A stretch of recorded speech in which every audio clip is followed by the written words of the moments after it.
we getting it in real quick. Just had to change my shirt, get into something more comfortable.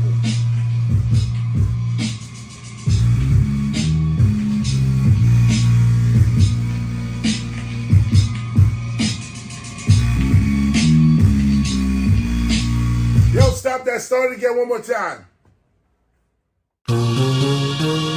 Yeah. Another session. Learn the lesson. 50 more years of hip-hop. Bronx action, more action, floor cracking, more passion. Beat my people at raw rapping, house to house like I'm door dashing. Assassin, you asking, who is this? And I'm still laughing. Forward thinking, never backtracking. Boom bapping, never rap lacking. Got my people all up in the place. Royalty with scar on their face. Chocolate rap, you can all get a taste. Architect, we built this place. Room. Time for the chase. Chase down traitors invading the space. Keeping in pace in the hole like an ace or an ace in a hole when I throw in the base. Race? No, you didn't really want to race. Chase? No, you didn't really want to chase. You don't want to see me when I'm coming into place. Lyric after lyric in your motherfucking face. God, let me scream out what happened to his face. Man, never say him, I jet on the bliss. Yeah. That's what happened when you spit your rapping and your skills are lacking and your beats are whacking and you meet the captain, defeats the dragon. Your mouth is shut because you eating a magnum. 50 more years of hip-hop. Yeah, listen. All I do is spit raw. Stick around and you'll get more. This is what I spit for. That other shit I ignore. Show up at the spot, go off the top like a wig store. I give more. Rappers looking puzzled like they jigsaw. As you can see me rising like from the 3rd floor to the 6th floor. 1520 Sedgwick Avenue. Come do a quick tour. Ben Aki, stop listening to hip hop culture's enemies and go to the website birthplace of hip hop.nyc. You know that this is where the truth at. Everybody that was old school was one time a new jack. So think about where you at and the future looking you back. Are you gonna be able to school cats or be where them fools at? I'm coming again with the boom bap. Many just can't do that. So I bring my reps and effects when I'm swinging on these new jacks. All you hear is boom crack. You still asking who's that? Well, it's the teacher, Newark, New Jersey. That's where the school's at. Listen, they switching up your whole position. Popeyes went from eating spinach now to frying chicken. You better listen. Knowledge reigns supreme. That other shit's weird shit. This that original foundation, old gray beard shit. Yeah, I see the ice, but where them vocals at? You see the double metaphors I express on these local cats? I bring the focus back. This shit here is hot.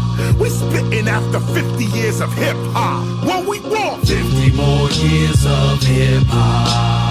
We reppin' every block, we are never gonna stop. We got 50 more years of hip-hop. Breaking MCing, writing, beatboxing, DJing. We got 50 more years of hip-hop. The best and no less, relieve the stress and stay fresh. We do it. 50 more years of hip-hop. You see, we all here, we going 50 more years.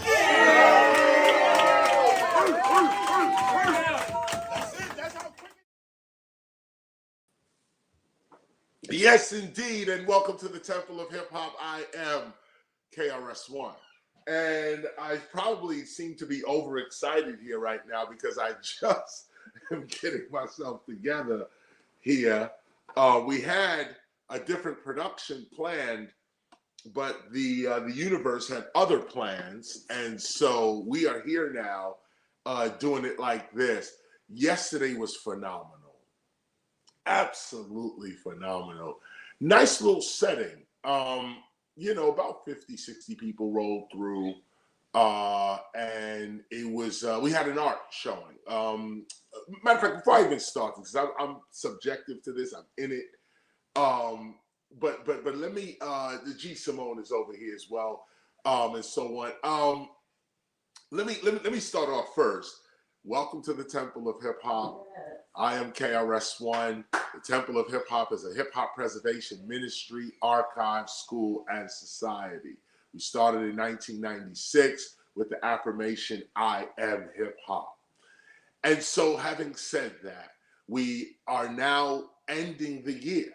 Happy New Year, everyone. And actually, Happy New Leap Year. This is a leap year. This year only comes around once every 4 years. And it's wild because you get 366 days in this particular year. You know, the common language is that we have 365 days to a year. But we really don't. We really have, 365 point something years to point something days, like 6 days. It's like 365 and 6 days or something like this to actually match up with the universe. And so every 4 years they take a 6, a 6, a 6, and a 6 and make a full day for the calendar that we are on right now to realign itself to what the celestial bodies seem to be doing. So you get this February 29th, which is the accumulation of 4 6-hour periods for the last 4 years. A weird thing. And when I say weird, meaning that, for us philosophers, this is one moment right here. This is a teachable moment where we can see how what is called the Gregorian calendar, there's other names to it, but the common name is the Gregorian calendar. This calendar, Monday, Tuesday, Wednesday, 365 days, 52 weeks. This calendar is inaccurate. It is totally inaccurate. So you got to ask yourself, what is time? Or not even what is time from a scientific point of view, like space-time. Not that yet. Not yet that. First, what is this schedule that we are on that is not connected to the universe? Because every 4 years, this calendar that we're on, that everyone is operating through, this calendar has to be adjusted to match what the universe is actually doing. And even there, we're not really still in place because there's another 400 years, something else happens. And I'm not here. That's not our lesson. The science of leap years. Go online, look, at whoever's offering an explanation on leap years. They have some really good explanations there. But my point with this leap year here is that how is it even possible to add a day, take a day away? This is your life we're talking about. Like now you get like February 29th of this year, there's an extra day added to the calendar, an extra day. And it's like, it's wild. I don't want to call it a holy day because it's actually the makeup. It's a makeup day for I don't want to say even an era, because the calendar's not an era. It's a forced schedule that doesn't match reality. And every leap year we get to see this for ourselves, where the actual calendar that you think is 365 days a year, 12 months, and all of this, it's not even this is not even what's going on. So we got to keep adjusting and adjusting and adjusting and adjusting to keep up. Now, where's the real calendar?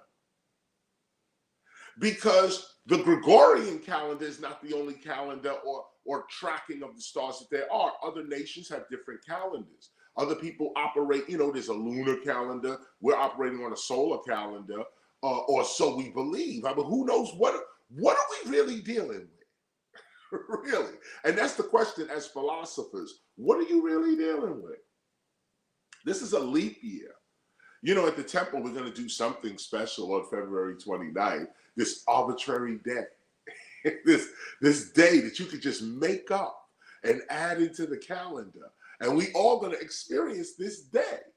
Like, imagine all the people born on February 29th. There are people born on February 29th. But February 29th only comes around every 4 years. So they only, like their real birthday, you know, like some of these people like could be 40, but say that they're 6 because they only had 6 birthdays, technically, you know, 4 years. And you got to wait for your birthday another 4 years and another 4 years and another 4 years. So you're not really a 40 or 50 or 30. You're really 3 and 6, or you know, whatever it is, whatever those 4 years are about to be. By the time you're 12, let's just say, you're 3. You celebrated your 3rd birthday. Crazy, but look at the reality in which we're living. And the point is not to criticize the reality. No, maintain your maturity. The idea is to look at it and make adjustments, become wise. Be able to make the right decisions based on what is truly going on. Like what's really going on. So here we are now in a leap year. And this leap year, 366 days, leap year, like I said, it shows us how arbitrary this calendar is. And you can change it and move it around and all. Okay, what is a Monday? What is a Tuesday? What is a Wednesday? What is this? Are we not experiencing the same day? You know, it's just, and also on another level, why do we call a 24-hour period a day? Not just the word day, because there is day and night. So the 24-hour period is day and night, but we call a 24-hour period the day. It's little things like this that the philosopher's mind gets to ponder on, because it helps you to see clearer. By asking the right questions and calling the right name, you see what you're supposed to see, while others remain blind to it because they don't have the word for it or the name for it, or haven't had the experience in it. No point of reference. So obviously this is not our talk today. This is just an intro while others join the call. Hopefully everybody is on the call now who is going to be on the call. And we thank you for taking your time to be part of this. You guys have heard me say on many occasions that if you are part of this call, you are training to become a hip hop cultural specialist, top tier hip hop cultural specialist. You're training to become a teacher of hip hop. Excuse me, y'all. You're training to become a teacher of hip hop.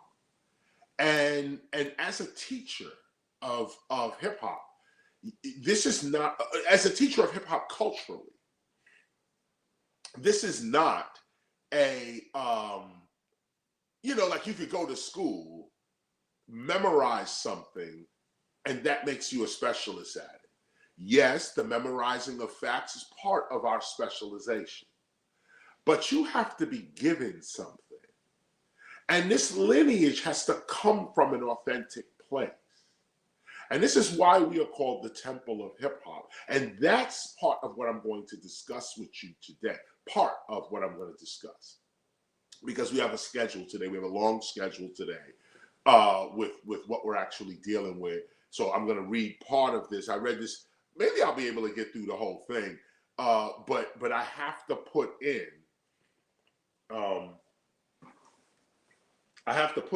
our Gospel of Hip Hop read, because we're going to be on a schedule. What's the schedule? The schedule is that from today, actually, I'm going to read the beginning of the divine performance. There are 18 divine performances. So each week, excuse me, each week we're going to go through each divine performance. And we're going to spend a week on each performance. And at the end of the performance, at the end of the 18 performances, it'll be Hip Hop Appreciation Week. And we're going to have the time of our lives with that one this year. And so in 18 weeks from today, it'll be Hip Hop Appreciation Week, or the top of it. And so we're going to study and get our character together. I felt that this was an appropriate study at the top of the year. At the top of the year. Let's get this out the way. And what are we getting out the way? Let's be clear with what the character has to be. Others can talk about hip hop as culture. People throw the word around. Hip hop, that's my culture. Hip hop is culture, you know. And that's cool on one level. You know what I'm saying? On one level, sure. But who's actually going to be the culture? And who's actually going to put their money up? And who's actually going to lend their talent and their body, their mind, their name and reputation even? Who's really going to do that for hip hop?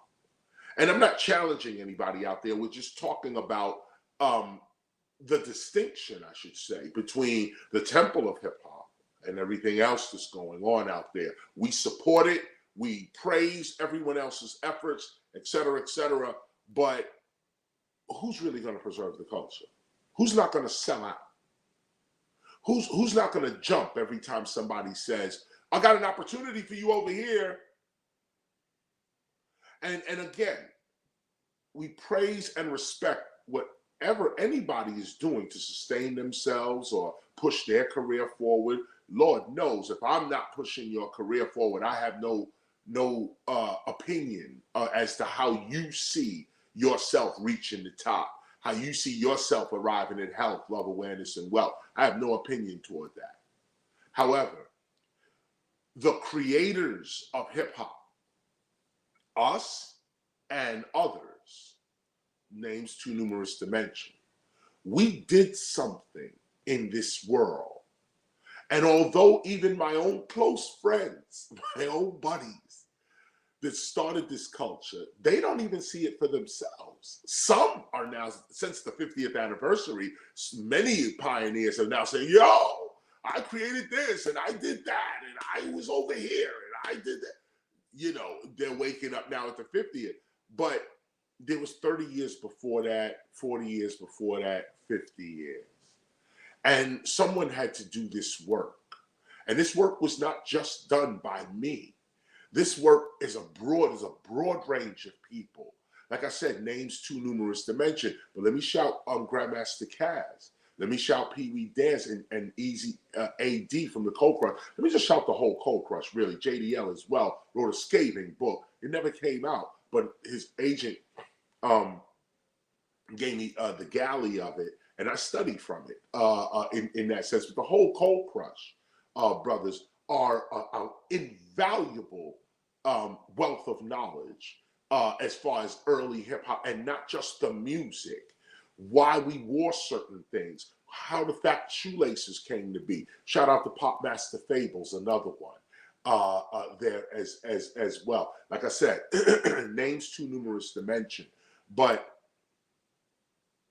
we, meaning those of us that were there from the beginning, those of us that took the vow, I am hip hop, those of us that were at those meetings, those early meetings in the 80s and 90s, those of us that was at the United Nations declaring hip hop a culture, those of us that protested and was actually blacklisted and not played on radio and video and all of that for 30 years, us, well, we stayed true to the culture.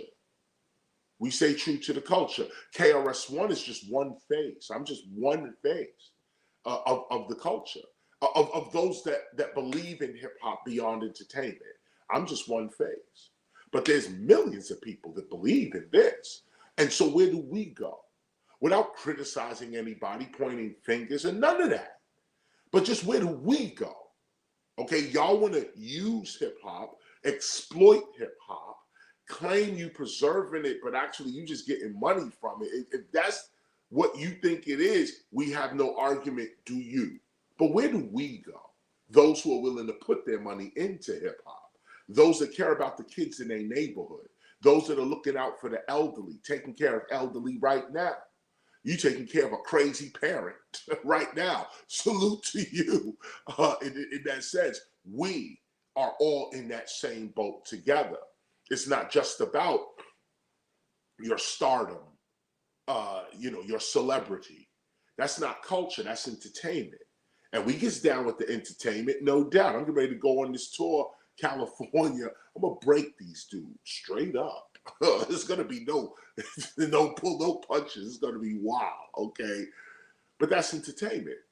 But when you on this culture, you talking about heritage, you talking about tradition, you talking about establishing something that people 100 years from now will be able to benefit from. We are the first in this thing called hip hop. And so now that hip hop exists, it will never not exist. What is your responsibility in that? In that. Now, everybody's not conscious and aware about their responsibility in that, and everyone's not supposed to be. But who is? And whoever is needs to come to a place where others are thinking the same thing. We share resources, we support one another, and we do the work. And we do the work. We don't look for the aggrandizement. We're not trying to get paid from it. We're not trying to, we just know, we know what we did. We know what we did in the world. And we're not going to allow that event, what we did in our existence, we're not going to allow our existence to be commodified, to be commercialized, where our children are going to have to, when they get to be our age, or not even our age, when they get to be 21, let's just say, they have to start over like we did, like animals. Animals can't pass on knowledge, or maybe not can't, but they don't pass on knowledge. Animals, all animal knowledge is DNA, instinctual. Every animal pop out knowing what time it is and doing what it got to do, but it's all hardwired. They don't download no information. Everything they got is what it is. That's what it is. They can't exchange information in that sense. They all know how to do the same thing, and they all, position themselves according to the instinct of their particular social group. Humans are a little different in that sense, that we can download ideas. We can pass ideas on. This is one of the amazing parts of being human, that I can impart to you an idea that you didn't know, but now that you know it, you can do it too. And this exchange of ideas is what really creates human civilization. So when we're talking about the building of culture, not the entertainment part, but the cultural part, somebody, us, is going to have to say, this is the culture, it starts like this, and we're going to hold to this. We're going to hold to this. Now, is this real, right, true? It's as real, right, and true as we make it. Because, like we also learn within the gospel of hip hop, the nature of history itself is always going to be the opinion of the historian. The one writing the history or eyewitnessing the history, all you're getting is a slither of what is really going on in reality. The omni-event is what we call it. All events going on in the world at once. All humanity moving at once. All of plant life, all of marine life, all mammals, all everything moving at once. How can you write a history about that? Okay, only gods and divinity can write histories like that. And there are ways to write that history too. That's not what we're talking about today. What we're talking about right here is the beauty of being human. Just this little piece of beauty of being human. How you can take information and pass it on to somebody else. And this is how civilization grows. This is how the human who's born one way learns things and develops into whatever success it feels it has for itself or needs for itself. So we're on this cultural side. We're on this cultural side. And on this cultural side, on this cultural side, you realize that your work you'll never see the end of your work. You'll never see the completion of your work. You'll see the completion of your work in your time. But you're going to pass this on to another group that feels the same way you feel. And they're going to take on the legacy, the vow, I am hip hop. That's why the Temple of Hip Hop exists. So those of us of like mind, we go to the temple and we shut the door and we say, now here's how we're going to preserve our culture for real. Everyone else who's preserving the culture, we will support them. We will serve and show up when needed. Anyone knows they can always call upon us to help, to assist, any of that. But we have to be certain that this work is going to get done. And so that's what we've been doing since 1986, really, with the song South Bronx. But I really started 1989 when we got serious with the Stop the Violence movement. It was then that we realized, now, wait a minute, the commercializing of our culture is not going to happen. We're going to have to do something. So we started on that mission. So Stop the Violence, 1989. Human Education Against Lies, 1991. Shout out to All in the Same Gang. West Coast Anthem, 1990. We went to Boston College, Harvard University, Yale University. We taught hip hop in all of these places, and we're the first to do it as well. And when I say we, not just me, I am the first at Yale, I'm the first at Harvard, yes indeed. But when I say we, no, Chuck D is also a first at these universities. Ice-T is also, first of all, Ice-T is the first hip-hopper, authentic hip-hopper from us to write a book. Yes, the pimp, the gangster. I'm thinking of Colors too. Colors. I am a nightmare walking. Brilliant line too. Listen how he said it. I am a nightmare walking. Brilliant line. But anyway, he wrote a book. He's the first one of us to pop off that book. Pop off the book. I think it was about Iceberg Slim. My point is that those who are part of the Temple of Hip Hop or support the Temple of Hip Hop already have done the work themselves, so they see, oh, that's what Chris do. Chris been doing that.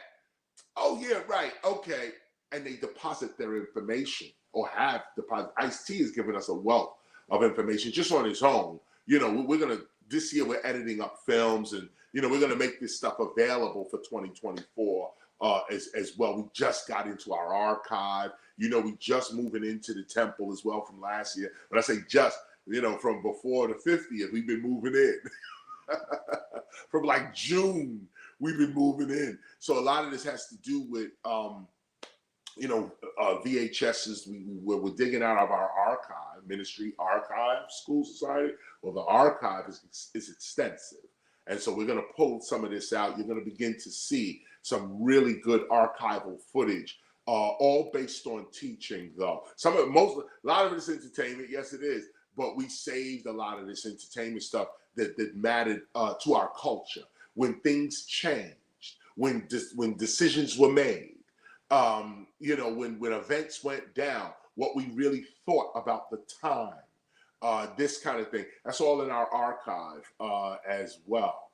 So let me just get to the read real quick. You guys should know that obviously tonight we're doing our New Year's Eve blowout bash. Straight savagery, microphone crazy. It's wild. Tonight at the Temple of Hip Hop, all type of city officials will be in the building, teachers and straight MCs, DJs, breakers, graph writers. Everybody will be in there, beatboxers. Shout out to everybody. I'm even gonna say who's there. I was looking at the list of people who are gonna show up. A phenomenal list, real hip hop in the building, because now we have a building that we can go to and be ourselves and be there. Nice list. We're going to do that tonight and bring in the new year at the Temple of Hip Hop. And praise be to God for that one. You know that. January 14th, of course, we're in Atlantic City. Make sure you get your Atlantic City tickets. We're going to rock that. I'm going to bring a different show. I did it like 8 times. I got to come with a different show this time. But we're going to rock that as well, January 14th. Whole host of other people on the bill as well. Kid Play, others. I don't have the flyer in front of me, but some really good performers on that bill as well. You might want to be there, see that. Next day, January 15th, we're at the Temple of Hip Hop again because it's Dr. King's birthday that Monday. We're at the Temple of Hip Hop that Monday. Now, we may do it on Tuesday as well, so stay tuned for that. We may do it the day after as an evening thing, 7 to 10, after work jazz with Dr. King discussion, light wine, Tapaz style, cheese kind of thing, and listen to great lectures on Dr. King live, of course. I bring the professors out. We start talking about the legacy of Dr. King, ending up with jazz that night, so on. That's going to be the 15th right now on his birthday, but we may do it the next day because it is a federal holiday as well, and I always want to give the city a chance to be involved, to take advantage of the moment. January 27th, 28th, 29th, we're back at 1520 Sedgwick Avenue in the Bronx, the birthplace of hip hop. Some of you have gone to our first hip hop cultural specialist course. You know it was intense. It was 5 days, intense course, but now it's going to get even more intense because I've now chopped it down to 3 days. Oh man.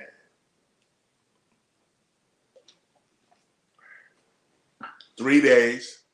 We're going to go over our hip hop cultural specialist course, RSVP. You got to do that. We have not yet set that up. Or actually, while I'm speaking, maybe Sun One or Joey can set it up by the end of the call. We might be able to have a place where you can begin to RSVP for your place, your seat there. Tuition this year is only $300. $299 actually, for those that want to come through. There is scholarship, and I'm sorry, not scholarship, sponsorship. Scholarship, sponsorship. But you can come through on that as well. If you cannot afford the $300, there's other ways to get into that course. But $300 is what it is. Some of you graciously came with your tuition on time and in place. We took the course. You guys can come back to the course for free. Anyone who has their hip hop cultural specialist certificate tier 1, you just come back. That's what it is. Now, the reason I say you come back is because not only are we going to review quickly a crash course in what we already did, because we have new people coming. That's why I say it's going to be more intense, because I'm going to jam you, with this. We can't talk, like last time we had 5 days, we lounging, we eating pizza, we chilling, y'all talking, interrupting the lecture, we just having a conversation. But it was great, though, for the 5 days, for what we were doing. We were preparing the 50th, we walked up to the park, we did all of this stuff. That was good for that time. This course is a whole lot different. It's only 3 days, and we got to get right to work, because the 3 days is setting you up to be a hip hop cultural specialist that's going to explain our exhibits, both at 1520 Sedgwick Avenue and at the Temple of Hip Hop in Newark, New Jersey. So this course, like I said, is the January 27th, 28th, 29th, $300. You will not be disappointed. You get your hip hop cultural specialist certification, tier 1. We're still on tier 1. Hip hop cultural specialist, tier 1. All tier 1 cultural specialists can just come back and take the course if they want to take it again. Now, let me say this too, that you don't have to take this course. If you are a hip hop cultural specialist tier 1, you don't have to take this course, because we will edit it and also send it to you. But here's the point to you taking the course. If you are tier 1, here's the point to you taking the course. Again, because we have new information. We found out some new things from the last course to this course we're doing now. We found out a couple of new pieces. People have come forward and said some things that were real and true. It's now adjusting our perspective on hip hop and what we teach. We're going to be talking about that or those items in our 27, 28, 29 session at 1520 Sedgwick. So there's a small space. We only have room for about 50 people, if that. And it's the winter. So we're going to be in the room with the door closed and taking this study in. So make sure you sign up quickly. Maybe by the end of this call, by the end of this call, we should have something up that you could begin to RSVP your place at the birthplace of hip hop for our second hip hop cultural specialist masterclass with certification at the end of that course. So those are the announcements. Let me get right down to, now, like I said before I read this part right here, before I read the gospel of hip hop and what we are dealing with here, I'm going to read this is for the new year, and it's called, Why Are We Called a Temple? Why Are We Called a Temple? So I'm going to read a little bit of this, not all of it, but the salient parts that you need to know. And then we're going to move on to our read. But I feel that this is important to talk about, because not only are we at the top of the year with this, but we are also, we're at the top of the year, but because I got two things on my mind. I'm speaking to a public, but I'm also speaking privately to us at the Temple of Hip Hop, the official members, dues paying members, those who are volunteering their time. Those people I want to make a special emphasis to in this particular read right here. Now, everybody else can also hear this read as well, but this read is for our committed members, those who have rolled up their sleeves and are coming to the temple to do the work.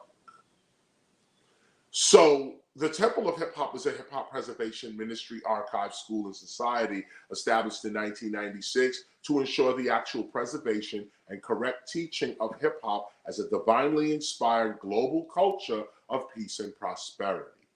With the support of Mayor Ross J. Baraka, Chief of Staff Amiri Baraka Jr., Councilman Pat Council, Councilman Dupre Kelly, Recreation and Cultural Affairs Director Donnell Redding, Manager of Public Buildings Raheem Farrell, Attorney Maury Winkler, Hakeem Green from Channel Live and 24 Hours of Peace, and of course Redman, Queen Latifah, Rod Digger, Naughty by Nature, The Outsiders, and the Newark Street Academy.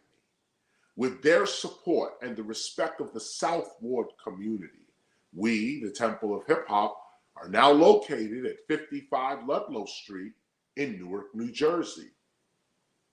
Every Sunday at 12 p.m., we broadcast from the Temple of Hip Hop here in Brick City, Newark, New Jersey.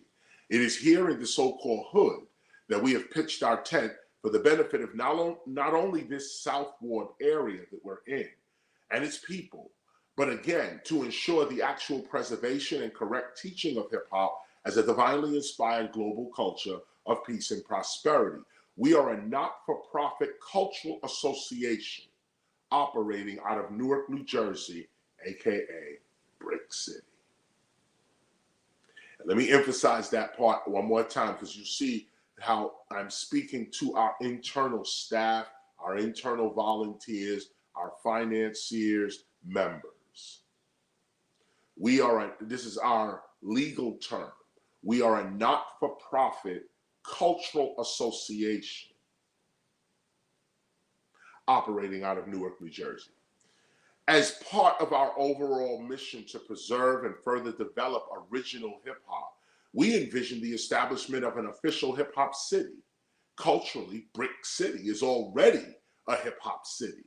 But in some ways, but in the same ways that major cities enjoy their versions of a Chinatown or a Little Italy or a Caribbean town or even a restaurant row, these same cities can now enjoy hip-hopia. Spelt as one word, Hiphoppia, hip-hopia. This is a section of the city dedicated to the culture of hip-hop. It is here that the crime rate drops and good-paying jobs increase. It is here that Newark tourism, because that's where we're starting, Newark tourism increases immensely, bringing in business and investment beneficial to the residents of Newark. This is obvious. It is here that a city's residents, especially its entrepreneurs and its inventors, get an opportunity to present their services, their goods, and their ideas to an incoming global audience, ready to take something back home with them as remembrance of their amazing visit to Hiphoppia. It is here that the youth of our cities find support and opportunity doing and being what they already love doing and being, that being hip hop. Newark, New Jersey leads the way in this vision because we are indeed here in Brick City. Our temple of hip hop is the manifestation of the vision and original intent of original hip hop. Our temple of hip hop preserves the original way, the way that got us started, the way that made us hip hop. This we intend to pass on to the next generation and the next and the next and the next, far into the future. Obviously, our work will outlive us. But without us beginning this particular hip hop cultural preservation work today, there will be no actual heritage or satisfying tradition or divinely inspired birthright for any hip hopper in the future to enjoy. Thank God we are awake and aware in our time. You know, to preserve something simply means to keep that something safe from harm or injury or depreciation. To actually preserve something, you have to seriously care for that something, even take care of that something. This does not simply mean a want to care or a show of deep emotion towards something. This is what most people are doing. You want to care, and so you show a deep emotion towards something in speech or in thought. Beside that, though, to take care of something means a real devotion, a real commitment, a real responsibility toward the well-being and upkeep of that something. Emotionalizing over the thing is not the preservation of it. Cheering for it is not the preservation of it. You have to grab the thing and take care of it. For us, that something is hip hop. For us, members of the Temple of Hip Hop, we have taken the vow I am hip hop, and have committed ourselves to the actual preservation of hip hop, which for us includes the preservation of ourselves, hip hoppers. We refuse to passively sit around and allow our beloved pioneers and our fellow hip hoppers, but the pioneers, our appreciated foremothers and forefathers, and our children to once again be cheated out of their birthrights and omitted from their rightful places in the world. Now look, of course today, anyone can criticize hip hop's pioneers. Everyone can form their judgments now that hip hop is a global phenomenon worth billions. But who remembers what life was like before hip hop? And then who remembers the struggle that it took to bring hip hop to where it is today, where people can criticize it and its founders? Who remembers those days when it was actually illegal to be and or practice original hip hop? Who remembers when there was just a few of us? Who really appreciates the whole journey? Not judging and pointing fingers and slandering each other, but lifting each other up when we fall, admonishing each other when we're acting ignorant, supporting one another when we're in need of help. Hip hop is all we got. And if we tear down the only thing we got, well, us and our children become the slaves of those who didn't do that to themselves, didn't do that to their culture. This is why the Temple of Hip Hop is going to ensure that hip hop is preserved. Ensure. So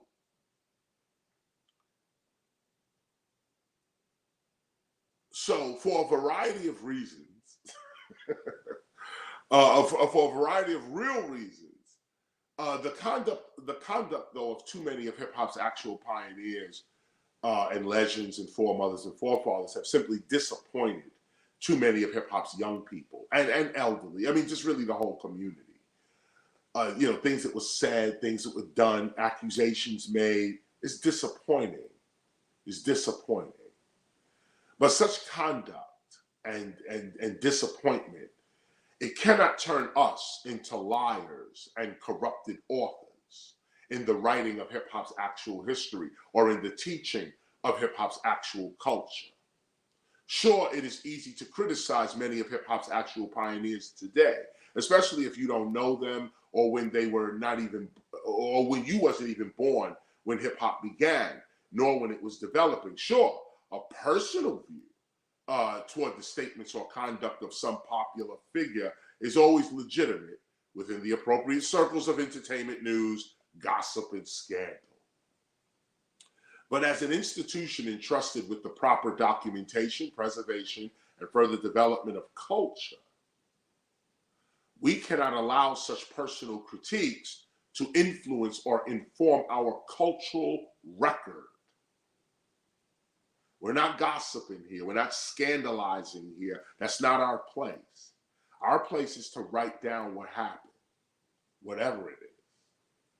Whatever happened, including the accusations, including everything, because it's all happening in the culture. Our work is to document that. This is what happened. This is what was said. This is what was done. And this is what happened. So that future hip hoppers can look back on their heritage and know what happened, know why they may have arrived at the places that they've arrived at. Successful or failure, whatever, good, bad, indifferent, whatever. At least you got to know how you got there. The truth of our culture and the whole story regarding aspects of our culture will always be documented accurately by the Temple of Hip Hop. But to preserve something also means to save and or rescue that something when necessary. Even, like I just said, reprimand in the sense of keeping that something in order. This means that to preserve something is to keep it in existence, to maintain something as it is, to keep it from changing. This is not an opinion. This is a scientific fact. Innovation, experimentation, and revelation are only effective when they rest upon the consistency of the culture from which they are born from. In this way, some hip hoppers will be called conservative, while others will be called liberal. Some of us are going to remain consistent with the original intent, while others are going to try some new things. And this is good. This is what is needed. And this is also what's natural in the formation of any community. Some of us want to keep it the way it is, and some of us want to go off and experiment. We need both. This is what is needed. And as long as the conservative does not restrict and block the innovator, and the innovator does not disregard the actual tradition that he is attempting to innovate, then the whole culture can grow and develop and try new things as itself. Not even for itself. The culture can try new things as itself, not as some totally transformed version of itself that no longer matches its own name or original legacy. Obviously, we all invite innovation. This is known. We all invite innovation and experimentation with hip hop's artistic elements. But these elements rest upon the consistency of hip hop's actual culture. Rap is something we do, hip hop is something we live. Hip hop's artistic elements can change, morph, and transform. They are artistic self expressions. But hip hop, as the name of our culture in world history, must have a well known, consistent identity, or it will cease to exist. The expressions of its people will remain undefined and scattered. See, this is where we at right now, where we say, you know, there's a couple other things, I don't want to call no names, but there's other cultures that we say it's anything. You know what, let me just be more accurate. I can speak broadly. Let's say Chinese food, okay, as a broad example. When you go to China, Chinese food is nothing like what you eat in here. Okay, they're eating real Chinese food in China. When they come over here, when Chinese chefs come over here and open up their Chinese restaurants in the black neighborhood, they're offering you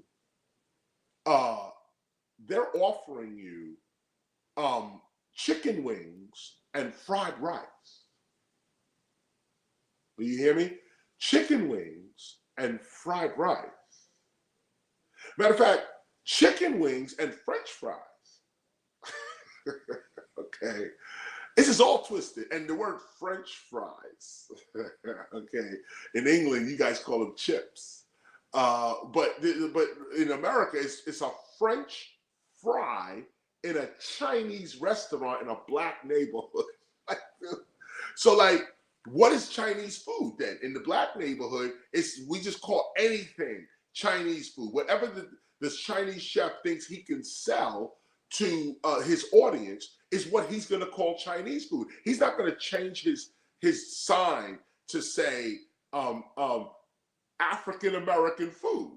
This is what African Americans like. So the Chinese chef, who's not cooking Chinese food, by the way, he's satisfying the African American audience or community who's willing to pay for the food. We don't even know if, get this, Chinese chefs may have actually tried to offer black people Chinese food. And they say, get that shit. We don't want it. We want fried chicken. We want this and that. And as a business owner, you got to give the people what they want. Got to give them what they want. Got to give them what they need, So you got to give them what they want. This is just business. You know what I'm saying? I'm not ragging on African Americans and I'm not ragging on no Chinese people. But we know damn well that them Chinese restaurants in the black community are catering, and not just the black community. They're catering to any community, right? What am I talking about? They're an Italian community. They find all kinds of ways to satisfy the Italian taste. Whatever community they're in, they find a way to morph Chinese food into whatever the community is asking for. But the question is that really Chinese food? And this is what also, it may be successful business, but it's horrible culture. And so the Chinese, they say, well, fine, we're going to come here and serve you people what you want and make a business out of it. Because you like the way we serve up this chicken or this whatever, we want your business. So it works for everybody. But the Chinese have a full culture in China that gives them the ability to do that. To say, look, you can turn our thing into whatever you think it should be, but we have our real culture. And if you ever want to taste real Chinese food, why don't you take a flight to China and you could really taste what we really eat? You know, I just mentioned Italians. I was in Italy, a place called Bari, B-R-I, B-A-R-I, Bari. I had this pasta, yo. Why did I eat pasta in Italy? Because when I came to America, I was what? That ronzoni? Nah. Sorry. I had to get my taste back to I had to downgrade again. because you can eat a whole pot of they ronzoni spaghetti and just be just full, like, yeah, all right, I'm gonna eat again before this day is out. You know, not in Italy, yo. That pasta, one little bowl of that, you good. Okay, you are good, okay? There's something about the way they doing their pasta in Italy that's different from how we getting it here in America. And you could taste the same thing with Spain. You go to Barcelona, you get to touching on that black rice, like the paella in Barcelona. Nah, dude, y'all gotta come up over here. Now, I will say though, Don Pepe over in Newark, New Jersey, and I'm not trying to shout. See, now it sounds like I'm trying to shout New Jersey, trying to shout. But Don Pepe, they got a paella in there. It's a restaurant, Don Pepe Restaurant in Newark, New Jersey. They got a paella that's like Barcelona, straight up. And I've tasted both, and I can kind of saw that. I got a critique on that one. But the point is that when you have a culture, okay, and what was I mentioning? Italy, meaning the difference between the pasta we're getting here in America, even in some really good Italian restaurants, the pasta we're getting here in America is not the pasta in Italy. The Italy pasta is thicker, but fluffier, but it's some other kind of flour. That's something they're dealing with over there. But my point here is, where's the real culture? Over here, it's good business. We're going to sell you this pasta. We're going to have, Olive Garden. Like I walked into Olive Garden and I'm like trying to order these black girls up this. They like, have no clue, okay, about Italian culture. You would think you work at Olive Garden, pick up a book and try to read something about Italy, okay? Nah, these women just want, they're gonna do their shift and leave, okay? No conception. And you see this across the board, Outback, restaurants and these restaurants have cultural themes. That's why I'm mentioning them. If you're listening to me now and you work in a restaurant with a cultural theme, try to learn the culture. Okay, try at least to know something about. So you got Outback. That's supposed to be the Australian Outback, or really any Outback, really, but I think it's modeled on Australian Outback. So do you know anything about the Aboriginals out there in Australia, the Aussies out there? The Aussies is everybody, really, but do you know anything about, the Australian population and how they dealing with themselves over there? Even if you in America, and I'm trying to think of some other restaurants that are themed, Japanese restaurants. And so on. They're themed restaurants. We as hip hoppers, if we work at these restaurants, we shouldn't just go there and work for the check. We should go there in respect of the culture that is making this happen. It's a deeper level, an appreciation for really where you work and for the culture that is providing this job. Think of how people rip off hip hop, and that's why I'm bringing it up. Think about how people go back. You got this commercialized version of hip hop, which is good for business. I ain't gonna front. People like those French fries and chicken wings. People like that.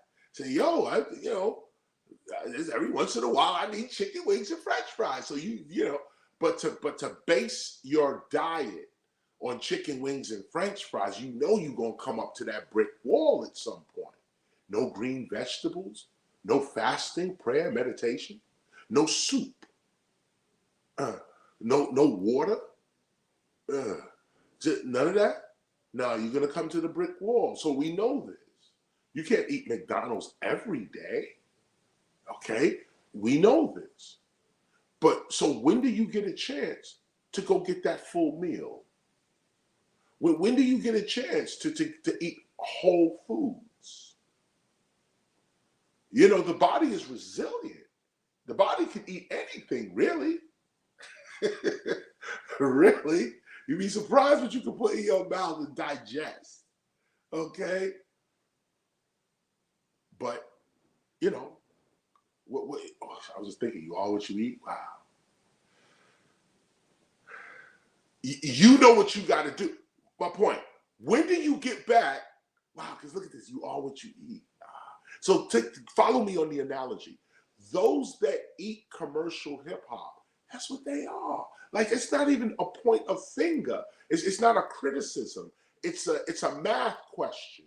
It's like, if you are what you eat, and we're using the analogy of the commercialized version of our culture being McDonald's, being Burger King, being a fast food restaurant in that sense. And they say, you are what you eat. Then what are you? A fast food restaurant? Something to use and throw away? You're plastic, you're paper. You never eat with steel fork. You everything you got is eat and go. And that's how you get treated also as a worker. Just used and thrown away. And a lot of it does have to do with diet. I mean, I'm going off into something else because I'm inspired right now to just say this. You guys should think on it even further. But it's like, you don't just eat with your mouth. You eat with your eyes. You eat with your mind. You eat with your nose. You smell food. Goes in. These are real particles that are going into your nose. Real particles. That's the way you smell them, because it's a real particle that's going into your nose.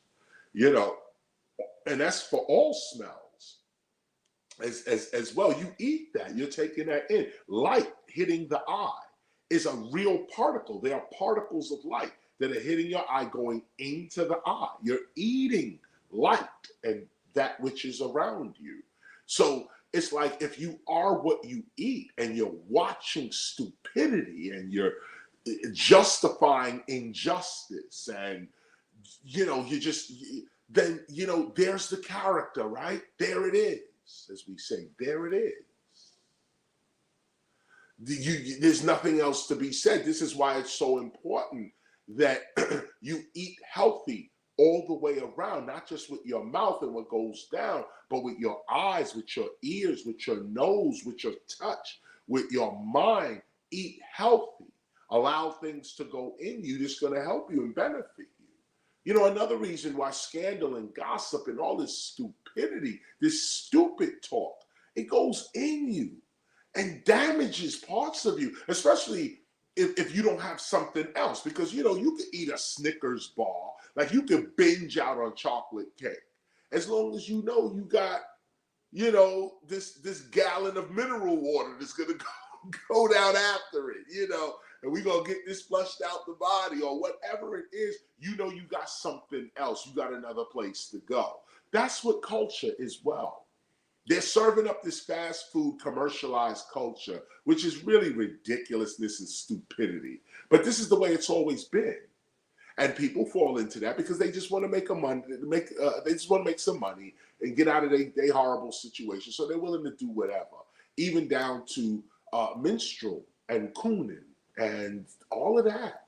Okay, shucking and jiving, as we say. Yes, a master, yes, a boss. They think they being cool. And I'm not judging, none of this. Again, we keep saying this. We're teaching a lesson here. And the lesson is, look at the truth so that you can make the right decisions in life, in your all-around life. If you're just looking at illusion all day, you ain't going to be able to make the right decisions in life. And that's the point. That's the point. Not criticizing other people. Look, if you into gossip, that's what it is. I'm not criticizing that. There's millions of dollars made on scandal and gossip. People talking shit, and other people want to hear it. Okay, so we don't argue with the success of that. If that's what you're about, that's what you're about. But in this arena over here, where we have to build the birthright of our children, when you have to build a culture, a heritage, a tradition, you cannot be influenced by gossip and hearsay. And even, let me go deeper, you can't be influenced by the degradation of the very people you're trying to uplift. In no way, you're never going to hear KRS disrespecting somebody, if it's in a rhyme, though, that might be different. But in playful competition in terms of rhyme styles, stuff like that. That's different. Like I said, that's entertainment. But I'm talking seriously. You're not going to get me to degrade another human being. Criticize, we can all jump into it. Well, I think he was wrong, or I think she was right, or I think they were this, or I think they were that. We could always engage that conversation, and that's good stimulus for the mind. But when we start degrading and disrespecting our brothers and sisters, whether they are thieves, murderers, liars, rapists, it does not matter. Your brother is your brother. Your sister is your sister. And the wolf is outside, want to eat us all up. Wolf don't care if you don't like your brother, don't like your sister, judging your mother, disrespecting your father. In fact, the wolf is waiting for you to do this. So the minute you out there by yourself, woof, you're the dinner. And you never realize it's a tough lesson to learn. So many kids are in prison right now that did not get this lesson. So many kids are in the grave right now on the other side listening to me. Right now, they're on the other side. They're saying, damn, Chris, you're so right. Right now, they're saying it. Right now, on the other side, because they didn't have a figure to come to them and say, listen, what's your purpose in life? Make that your conversation. The upliftment of humanity. Make that your conversation. If you see your brother down or doing something wrong, correct him. Don't diss him. Correct him. Fight with him for righteousness. Bring him to his straight up posture, not the down animal posture. You see your sister doing something wrong, admonish her. Bring her out of her state of ignorance. Don't diss her, tell her she's ignorant, you stupid, you look like this and that. That's not what we're doing. That doesn't preserve culture. What preserves culture is who's going to be the safety net. When we fall, who's going to be the one to say, get up again? Get up. And don't do that anymore. You now know the truth of your failure. Now use that failure as a degree for you to teach others in wisdom now. Now you teach in wisdom. Why? Because I've been through it. I didn't read this in a book. I actually shot somebody. I didn't read this in a book. I did rape someone. I didn't see this as a documentary. I stole. I robbed. Now I suffered because you're going to suffer. There's no way around that. That's universal law. What you do to others, come on now. Now you learn the lesson. If you're lucky that God puts grace on you for you to learn, you learn the lesson. So it's not the position of the teacher to see you in your ignorant state. Then you learn lesson. Now you're in your conscious state. I saw the whole process. Even when you was in your ignorant state, I saw you in your conscious state, which is why I'm speaking to you right now. We don't do this for us. What do you think? I need to be seen more? Like I need promotion, right? Okay. No, we do this because when I was growing up, there were so many kids, so many families that did not have a teacher, somebody who will come to you and say, this is the truth, this is fake. Now you make the decision based on your character, what you're going to do. We didn't even have that. We didn't have that. We had to fight our way out of oppression. That was the 60s, the 70s, fighting your way out. No advice, though. No parents, though. No elders, no wise elders. They were all killed or exiled. Imagine if Dr. King had lived, he'd be our wise elder. If Malcolm had lived, he'd be a wise elder. But they killed our wise elders. They ran them out the country in exile. And so we were left with nothing, and not just black people, the United States was left without an elder. All you had was militarism and capitalism. That's all you got. That's all you got. Militarism and capitalism. Even the religions, militarism and capitalism. There's nothing else. The other else was assassinated. The other else. Now we have risen to a certain degree of consciousness. We have seen the evil. We have experienced the evil. Now what are we going to do? Allow the evil to continue? Well, the evil from a universe point of view is not going to continue because we've experienced it. Now, if we can move from that with wisdom, we can make the right decisions in the future. We can figure out ways to come together as a full United States, really a United States of America. We could really be the United States, the word united. We could really be that. But you're going to have to listen to a teacher. And not just me, all the teachers that are teaching. You're going to have to listen. When a nation disregards its teachers, it moves in ignorance. How else can it move? You disregard your scientists, you disregard your teachers, your professors, your scholars, your philosophers, and then you want to just wild out and just shoot everything and bomb everything. And that's how we're going to move forward. Come on now. Isn't that becoming a little childish now? Don't we see this now being a little childish? Now? Well, a lot of people are. A lot of people in government, a lot of people in business, a lot of people are beginning to see this is some bullshit. We could do better than this. Sure, my company may have owned slaves in the past, but today we're going to build free men and women. Sure, in the past, my company may have subjugated women in the textile mills and factories of Europe and America.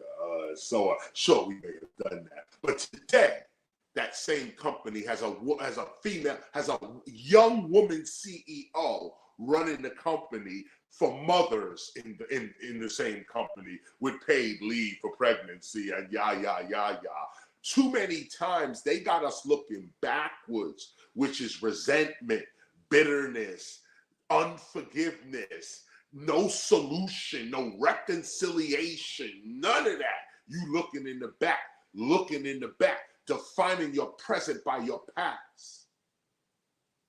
The Temple of Hip Hop comes forward and says, no, define your present by your future. We know what happened in the past, and we're not discarding that, not at all.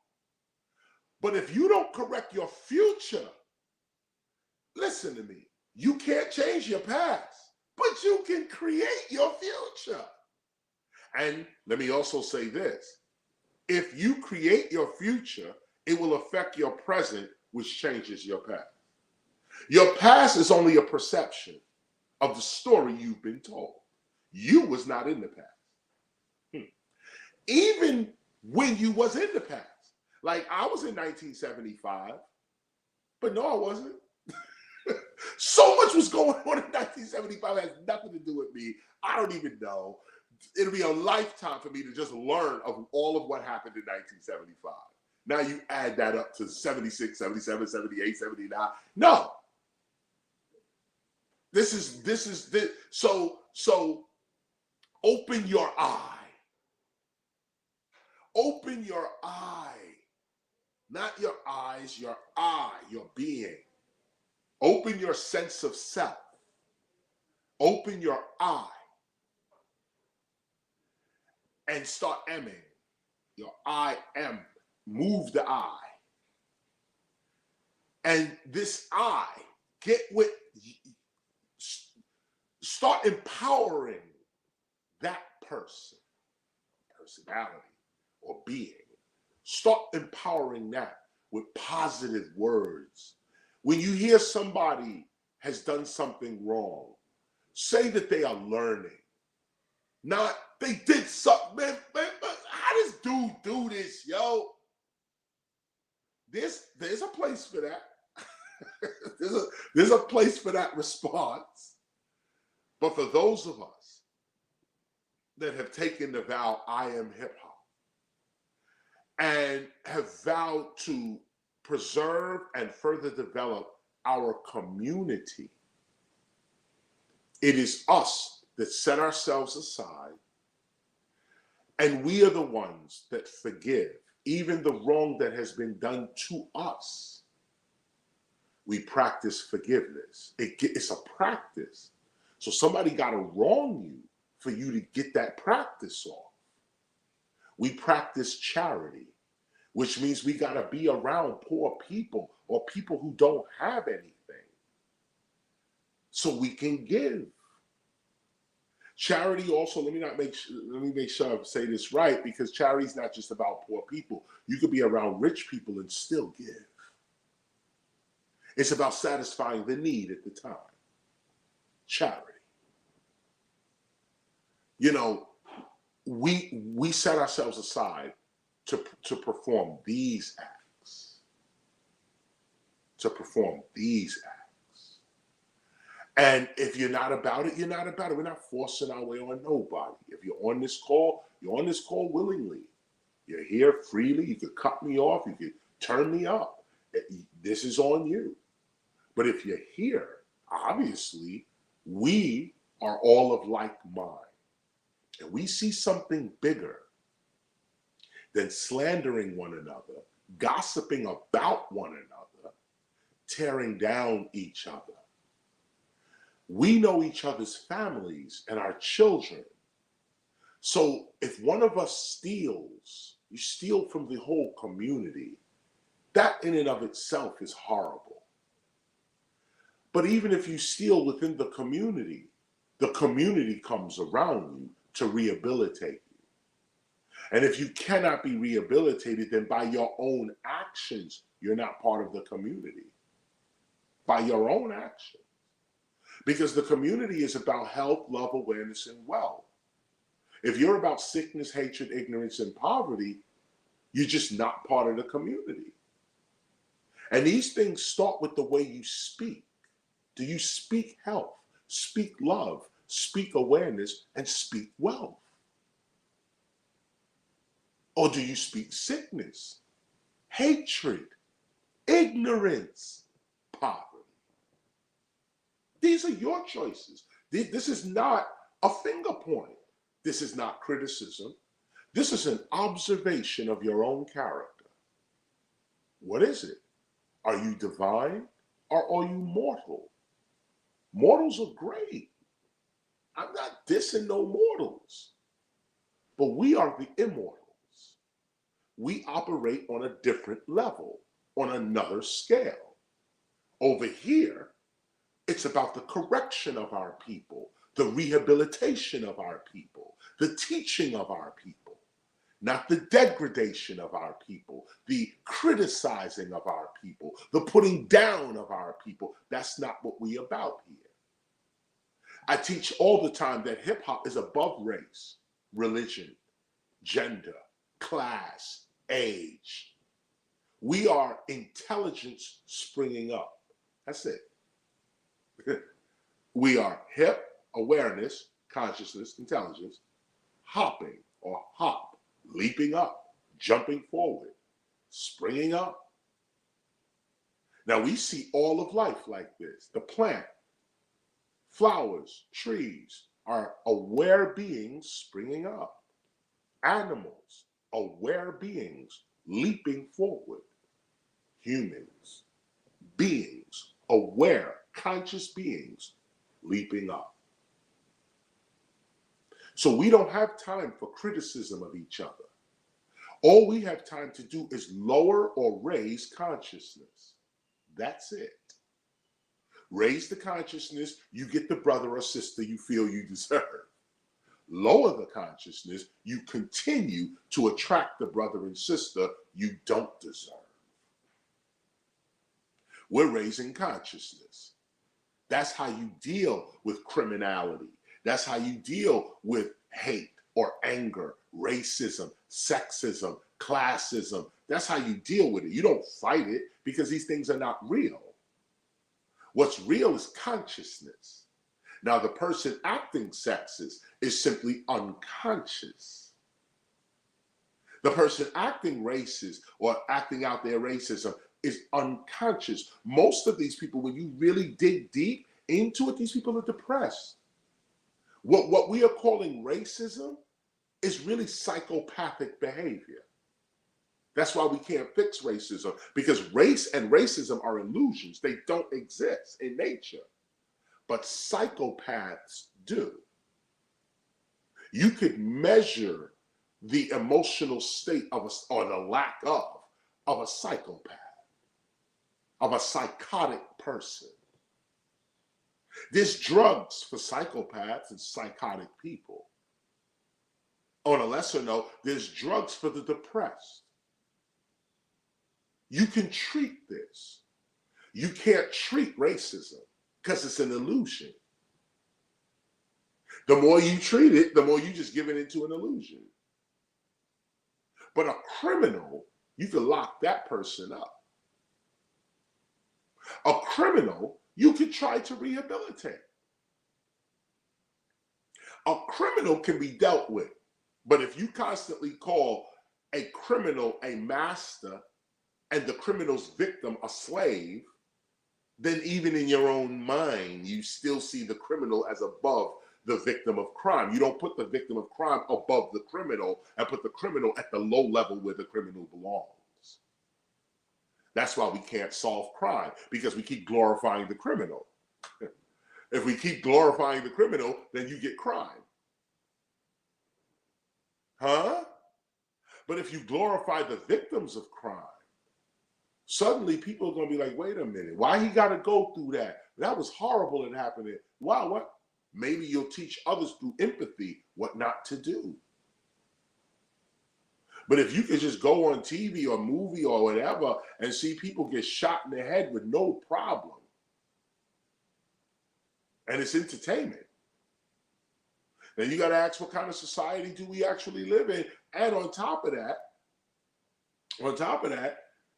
how is it affecting me? What is it turning me into? Do I really have control of myself?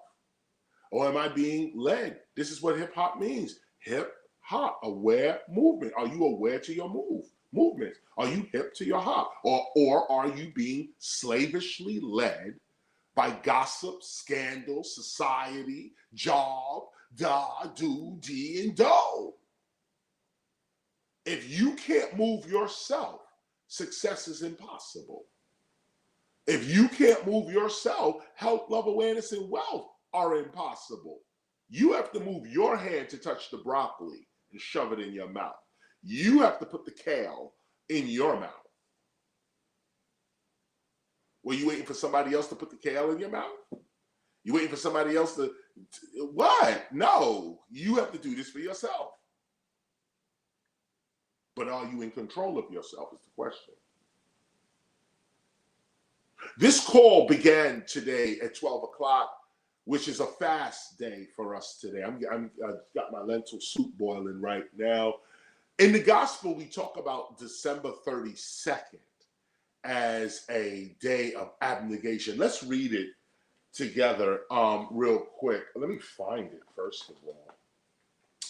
But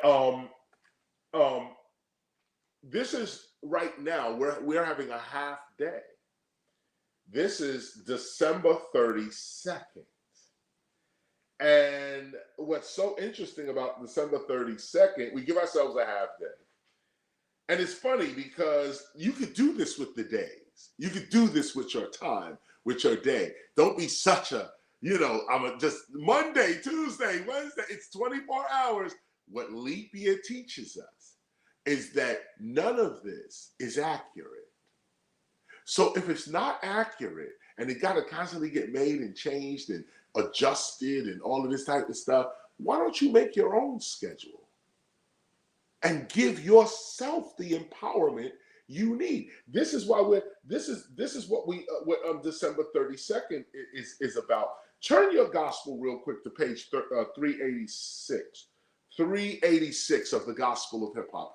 386 of the Gospel of Hip Hop. Turn your gospel there. And what we're gonna see, hold on, let me just hit you with this real quick. Okay, 386, right? We're at paragraph 15. Let me just hit you with this real quick. Finally, December 32nd begins at 12 noon on December 31st. On the last day of the year, we give ourselves a half day, devoting the last 12 hours of the day, of the 31st day, to spiritual atonement as a 32nd day.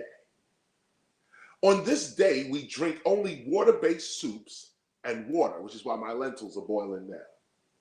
We forgive others and ourselves. We forgive others and we forgive ourselves this year. Accepting in faith the mercy and patience of the Great Spirit. And of course, I use that term, Great Spirit, Native American term used by most indigenous people, African term as well. Great Spirit, Grand Spirit. On this day, we are reborn in spirit. Right now, we are reborn in spirit.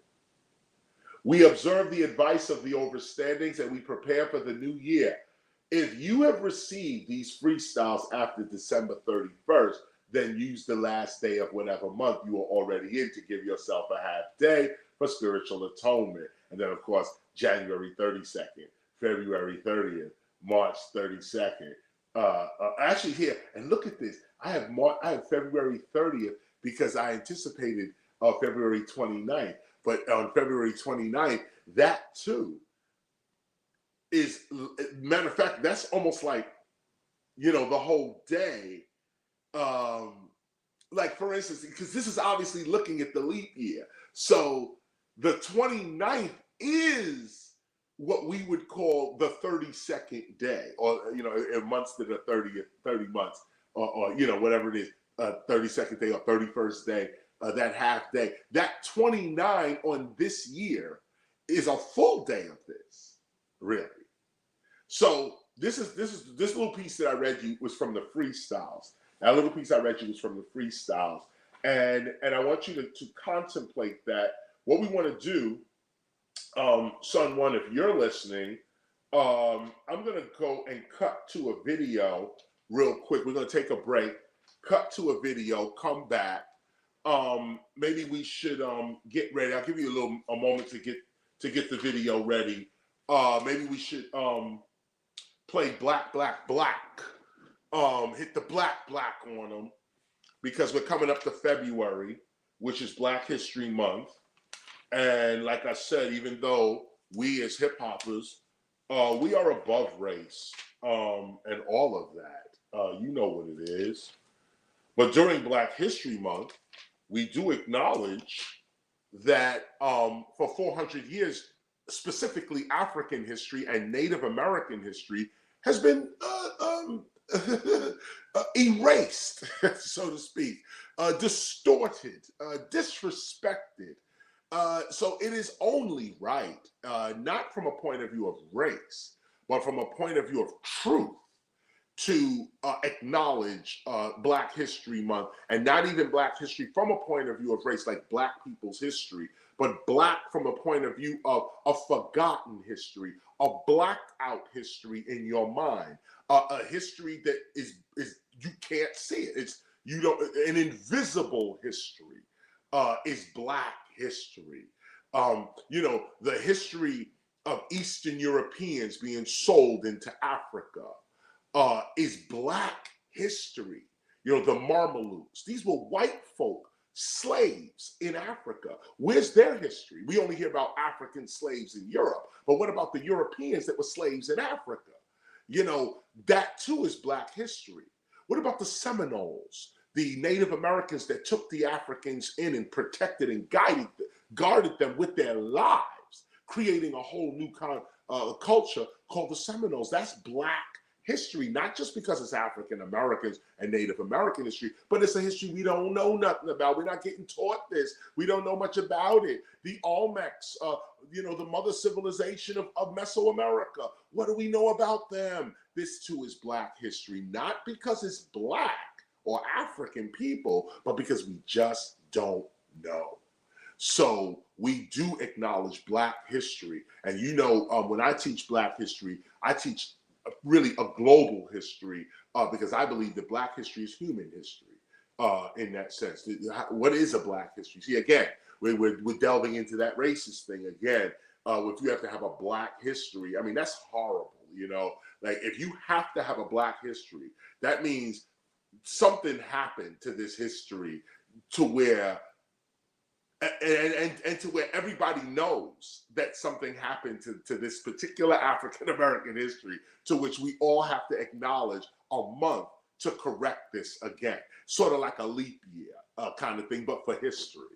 Kind of thing. The history ain't accurate, so we take this February to make the history accurate again.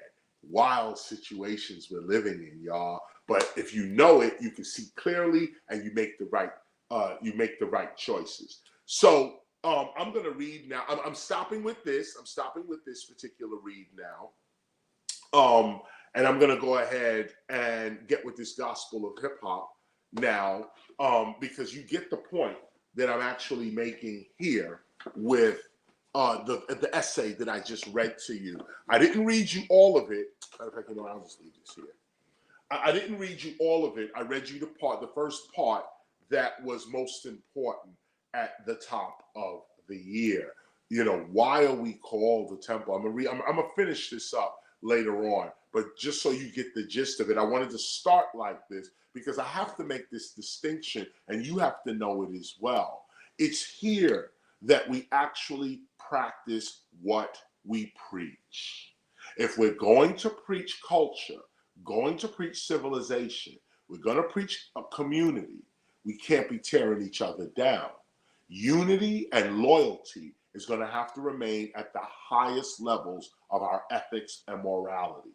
We cannot tear each other down, argue, and let me say this, we have to find ways to tolerate each other and reconcile with each other.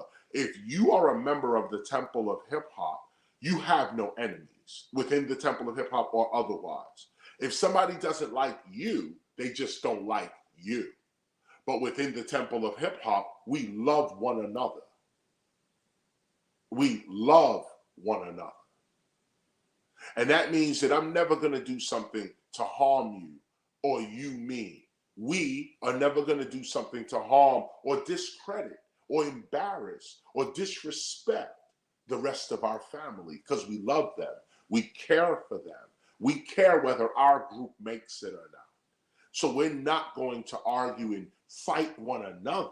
And if by chance we do get into arguments, heated discussions, and fighting for one another, our principles will remain at the top of us. So we will always hit that ceiling of principle before we start beating and fighting or some sort of physical altercation with each other. This is why the Temple of Hip Hop has to exist and has to be set aside in its existence.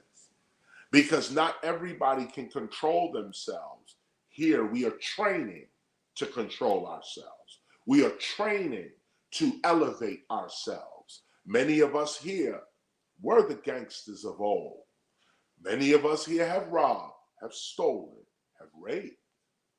Many of us within the temple, I should say, have had these issues. But that's why we are a temple. Where's the place that you come to cleanse that off you and become wise within it so that you can teach others? where to go, what not to do. Not because you read something, but because you was transformed by something. That's the ministry. That's what we here to do. So we got this thing called the divine performance. And you notice that the divine performance is a set of principles that govern how we are going to approach the world. Not only how we approach ourselves, like personally, but also how we approach the internal temple of hip hop, meaning our membership, as well as how we approach the rest of the world. So it's a 3-tier level to this: personally, within the temple, and then to the rest of the world. This is our code of conduct. This is not mandatory, like, yo, you got to do this to be down with the temple. No. This is a codification of what we already do. This is for us to be clear as to what we are already doing. We are already performing these performances. These are divine performances. We don't put this on other people, meaning like forgiveness. Like forgiveness. It's one thing to say forgiveness with your mouth, and it's another thing to actually forgive with your heart. To actually forgive the one who has wronged you. Imagine that. That's a superhuman act. And if you can achieve such levels of consciousness or awareness, you are divine. Not no cloud in the sky. That's illusion. Real divinity is an attitude, a character, it's a broader view of yourself, of the people around you, and your environment. It's the view of God. It's the sight of the divine. Now, you could say you divine all day. That's not divinity. Divinity is when you lose the thing you cherish the most at that moment. How do you act? When somebody is disrespecting you right there in your face, in front of everybody, how do you act? When a family member is difficult, how do you act? This will show you whether you are divine or not. And divinity is a choice. You could rise to your divinity, or you could deal with things from a world point of view. You rob me, I'm calling the police. I'm going to get you locked up. I'm going to, take the law into my own hands and deal with you. That's the world's way. And there's nothing wrong with that way either, by the way. Let me acknowledge that. You catch somebody stealing, even the law of America knows that, or at least respects, that if you kill somebody in your house, you're going to get off. Now, you're going to have to go through some BS, but ultimately, it ain't murder. No, you catch somebody in huh? Video ready. Well, I'm sorry, hold on one second. The video's ready. Okay, great. Okay, yes, videos, I got that. It's not murder. It's self-defense, actually. But the point is that he's in your house. How you get in my house? Okay, you're out of here. Okay, that's what it is. The point here, though, is that's the world, and the world works like that. And you can rationalize that. We at the temple rationalize that as well. You're not walking up in our house. You're not walking up in the temple with that rah-rah. We will put you on your back. There's a place for that. And there's people who fulfill those places. I'm going off. But the point is that there's a time and a place where the world's rules matter.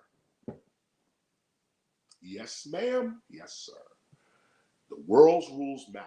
And there are places, there's times for that. Okay? But there are other times, or I shouldn't say even other times, I should say there is another dimension. And he probably in the same time and space, but there's another dimension. And it's not lip service. It's not, I'm divine because you said you are. No, that's not the point. The real point is You're being wronged right now. How do you react? Boom, 3 seconds. How do you react? That determines whether you divine or not. And if you react as like any of these performances that we are about to read, if you react like, or read over 18 weeks, I should say, you are divine. I'm here to confirm that for you right now. You are divine. This is not, I said I was, so I am. No. If you can perform charity, if this is part of your natural ability, you like to give, you have no, you like seeing other people get stuff. You're not jealous when people get. You're not hoarding yours because nobody deserves what I got. If you enjoy giving, you're divine. That is a trait of divinity. And so many times divine people are taken advantage of, so they don't even, they say, well, damn, how can that be divine? I gave the dude something, it turned out to be crazy. Well, that's because the other person that you gave to was not divine, not because you weren't. The act of giving is divine, period. No way around it. No way around it. The act of giving, the act of meeting your responsibility, that's divinity. Long suffering and endurance, divinity. Mercy, divinity. Compassion, love, a love for truth and knowledge. That's all divine. Now, what you need to do is stop doubting yourself because of whoever's around you or whatever job or school or whatever your environment is. Stop doubting yourself and rise to your divinity. This year, rise to your divinity. Because if you doing this, you are divine. And what does it mean to be divine? If you're doing this, there are gifts that come to you. Woo! There are miraculous situations that come to you because you're in the dimension of them. You're in a health, love, awareness, and wealth dimension. So when you show up, health, love, awareness, and wealth shows up. To the person who's dealing with sickness, hatred, ignorance, and poverty as an environment, when you show up, miracles happen. When you show up, your health, your awareness of health is stronger than their awareness of ignorance. Or should I say, of sickness. Your awareness of awareness is more than their awareness of ignorance. Your awareness of love is more intense than their awareness of hate. Your wealth is overwhelming to their state of poverty. So when you show up, miracles happen. It's not miracles, it's your state of being against theirs. You walk in health. So when you come into their environment, they become healthy. Now here's the trick. If you a young God and don't know yourself yet, when you walk into sickness, the sickness is higher than your awareness of health, and you could be overcome. But if you're an old God like me, if you're an old head, you've already been through this already. You know what happens if you just show up. Somebody's sick somewhere, some family member, somebody, some friend, it's not a life-threatening illness. It's just they're down, they're sick, they got, and you just showing up perks them up. Like, damn, I'm glad you came, man. Damn, this made my day, man. And you get, and the endorphins start moving, and now the healing can start, and the body reacts, and just by you showing up or making a phone call, you coming with the health, the love, the awareness, the wealth, just by you calling and saying, yo, we need you right now. You can't get sick. Get off that goddamn table and get over here. We need you. And the person says, damn, I didn't even expect you to call. Wow, I'm not that sick. Let me get up. And you lift people out of their bed and you lift them up off their chair. We deal with the elderly often, not only the elderly in our neighborhoods, but the elderly in our own family. And you know, elderly can be tough, you know, mentally as well as physically. You got to have patience. You definitely got to be of a divine character to deal with the elderly. And I'm saying not just those caregivers, you know, bless their souls as well. But I'm not talking about getting paid to do this. I'm talking about you taking care of your mother, your father, you taking care of somebody, an elder that may not be your parent, but you care for them, you know, your grandmother or grandfather maybe, or, you know, something like that. That act of the younger taking care of the older and not being compensated, but doing it out of honor, that has always been divine. Every tribe on earth, from the beginning of this planet to humans on it to us today, understands the divinity in the son caring for the father, in the son caring for the mother, the daughter caring for the father, the daughter caring for the mother. This is divine in every tribe. There's no nation, nowhere that's not going to honor or help or support the child trying to keep their parents alive.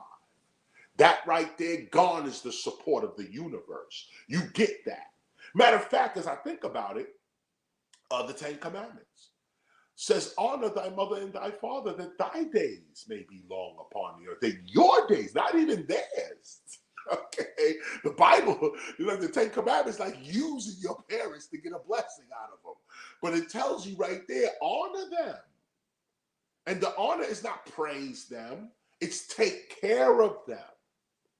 Take care of them so that your days will be long upon you. Your days. And there's a blessing in that. There's a blessing. So if you do any of these divine performances, we're going to lay them out. We got 18 weeks. Like I said, we're going to read one performance every week for 18 weeks. And we're going to dwell on these performances each week. And you're going to notice the world revolve around these 18 performances as we read, because we read in real time. So we could even predict what's getting ready to happen through the read of our divine performances. The divine performance ends at Hip Hop Appreciation Week. At least these 18 performances are going to end around Hip Hop Appreciation Week. So we're getting our character together from now to then.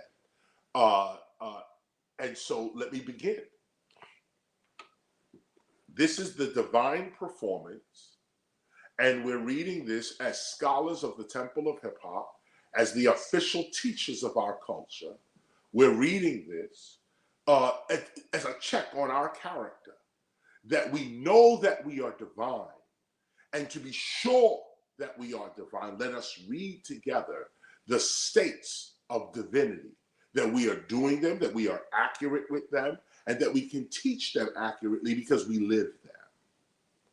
And so, and let me also say, we're not going to read the 18 today. Today we're going to read the first part of this, the first part, the preparation, so to speak, for the 18 performances. We're going to read about 4 pages right now. And so let's get right into this. Matter of fact, you know what? I guess I have to read it this way because I have my books and stuff up here. So here we go. Peace and much love, everyone. Let us continue. After you have made the decision to be hip-hop, and after you have declared to 3 of your closest associates, I am hip-hop, it is time to enter your temple. Now stop here. I just told you that we're going to be reading in real time. Now look at what was just said. At the top of this, at the top of the new year, we're going to enter our temple. Okay? How do you enter the temple? Both, this is the temple we're talking about, the temple of you. But we're also talking about the temple of hip hop. Wouldn't it be a coincidence that at this particular time, we're going to enter our temple? Tonight, we do our New Year's Eve celebration, which opens the temple of hip hop. And this is it. This is it. It's not a grand opening, so don't get hype. No, it's just the end of the year. We see the whole universe lining up. We see that we achieved our temple in the 50th year of hip hop, which is 2023. We achieved Kool Herc's vision in 2024, which is a 30-year vision exactly, 1994 to 2024. It's completed in a leap year on top of that. And there are so many other coincidences, from Mayor Ross J. Baraka and Amiri Baraka Jr. being the sons of Amiri Baraka, who called for nation time, who we quoted in the gospel of hip hop before we even knew any of them. We see all of this lining up, and now we open the temple tonight for a private ceremony. For a private ceremony, we open the temple up, and here's the point. Here's the point to this. After you have made the decision to be hip hop, that's one. Have you even made the decision to be the culture? After you have made the decision to be hip hop, not listen to it, not perform it, be it. And after, this is the second one now, and after you have declared to 3 of your closest associates, I am hip hop. That's the second piece. To make sure that you are hip hop, you got to go to 3 of your closest associates and declare it. Yo, you know what? I am hip hop. I'm it. I'm the word made flesh. That's it. And see the reaction. Because here you're going to find your true friends. Here you're going to find your true family. That's why it's important to declare. Here you're going to find to yourself, because the reaction is also going to say to you, are you really hip hop? You can say with your mouth, I am hip hop. But when you say it to other people, that is a different thing on that. Can you say it to other people? Even people you don't know? This calls for close associates. But when when you introduce yourself and they say, yo, you look like you Asian. And you say, yeah, I look Asian, but I'm hip hop. They say, yo, I know you blacks, you African American, right? Yeah. Where you from? Well, technically I'm from Africa, but I'm really hip hop. Well, sorry, my body's from Africa, but my mind is hip hop. My being is hip hop. My body's from Africa. And you can have fun with that. But the point is after you've declared to 3 of your closest associates, meaning this is your identity, I'm going to identify with this thing called hip hop, and I'm going to build on this. So after you've decided to be hip hop, and then after you've decided to tell 3 people that you are this, it is now time to enter your temple. And this preparation is the preparation for you to enter your inner being now. But as we enter our inner being in this fast, we're fasting at this moment right now. In this fast, in this moment, we are actually entering our physical temple. We are in sync with our gospel. We are not hypocrites or contradictory or none of that. We are consistent, persistent.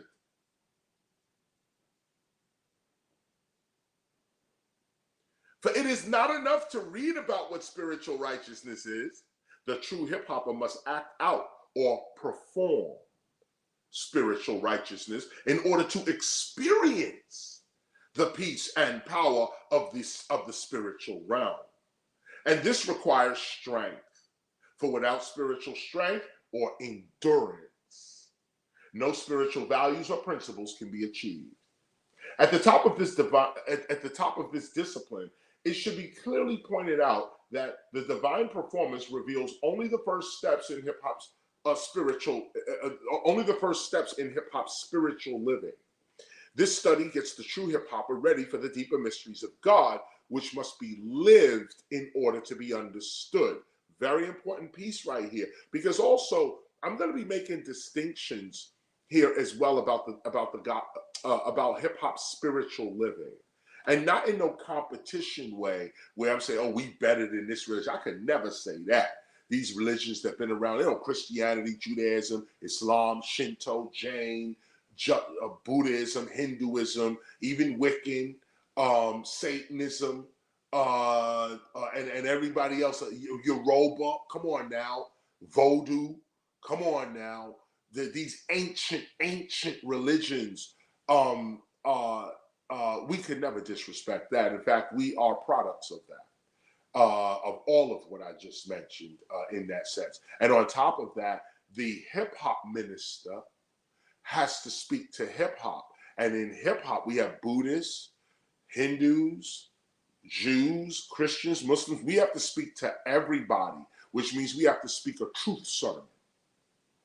We have to speak the actual word of God that speaks to all people, regardless of your culture, regardless of your religious background, regardless of that. Hip hop is consciousness springing up. And so we speak to that.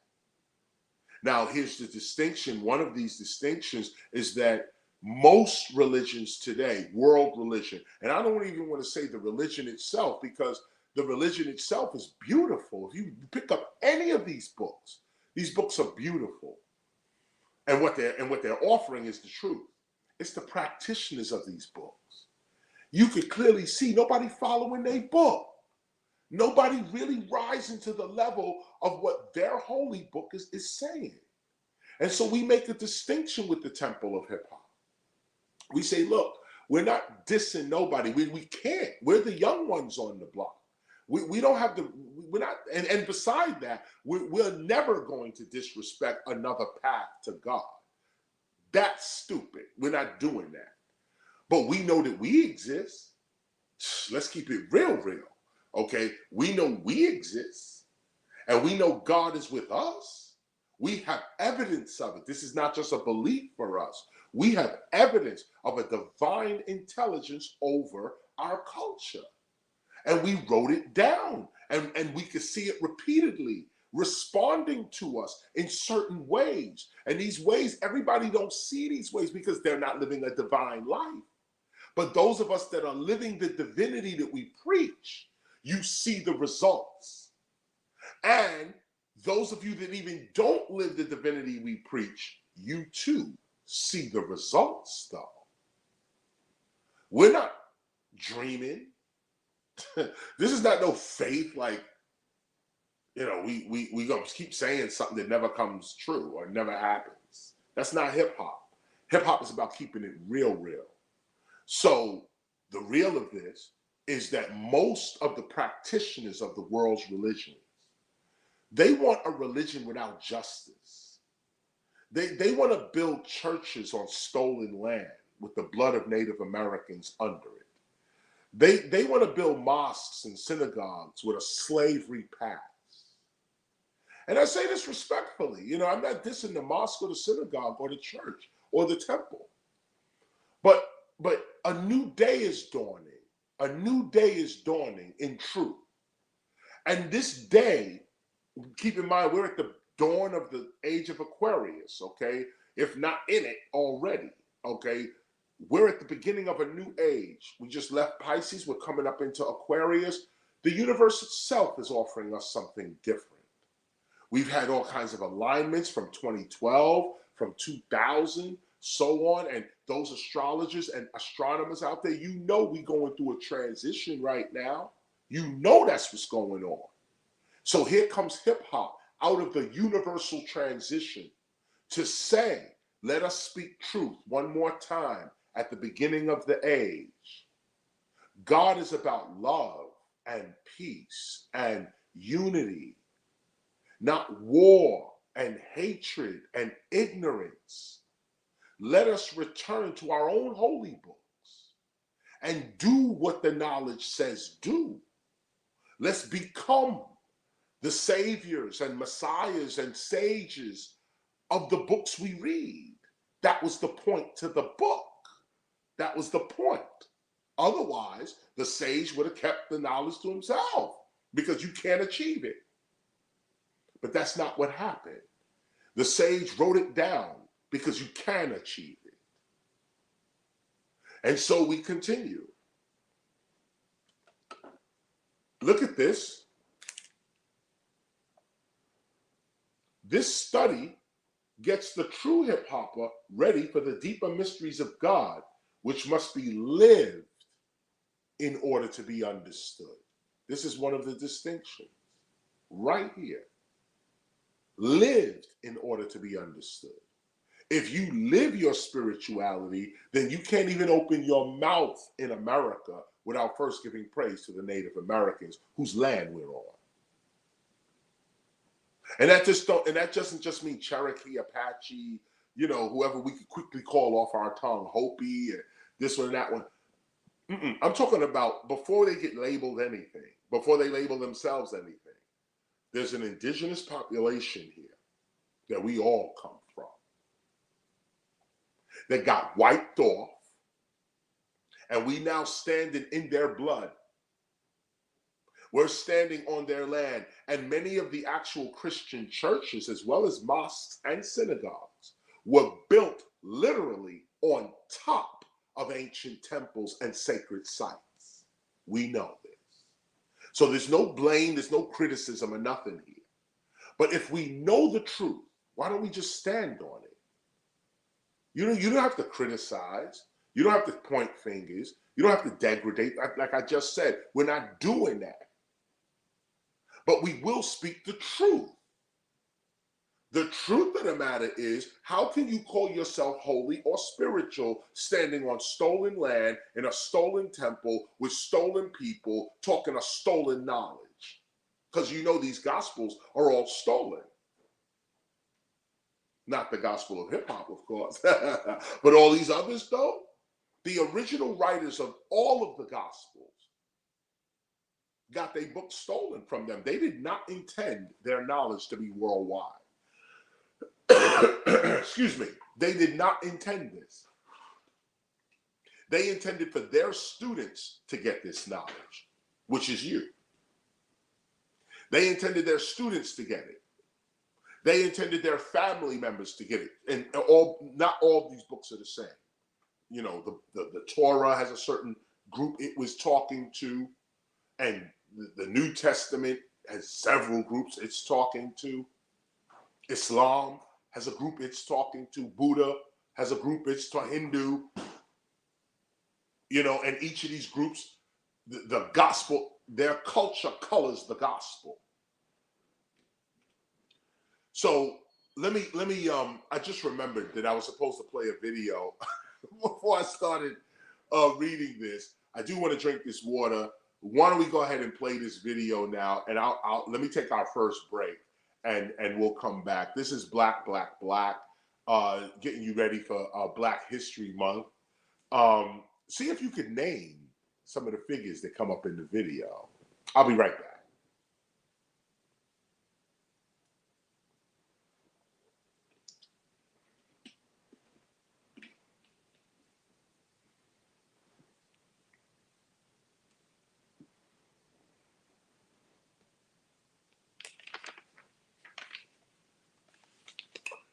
Well, I guess that was your break. Let me take one more swig.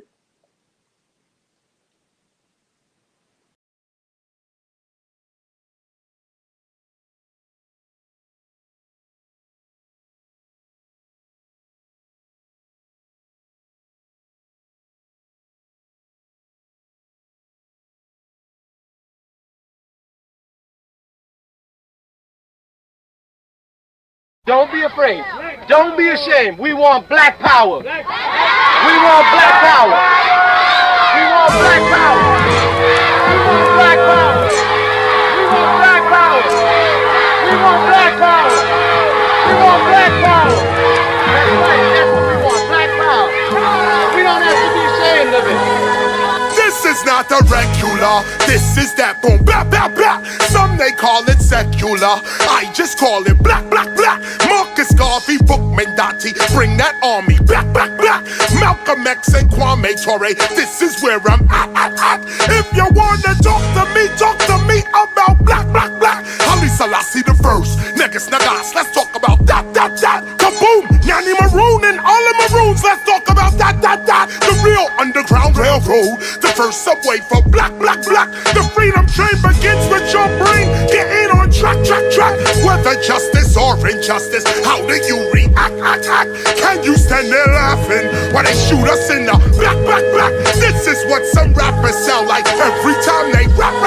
I'm raising up the red and the green and the black, black, black. Even with no cops in the hood, we still hear click, click, clack, clack, clack. I cannot forget my ancestors just because I rap. Look at me from top to bottom. KRS is black, black, black.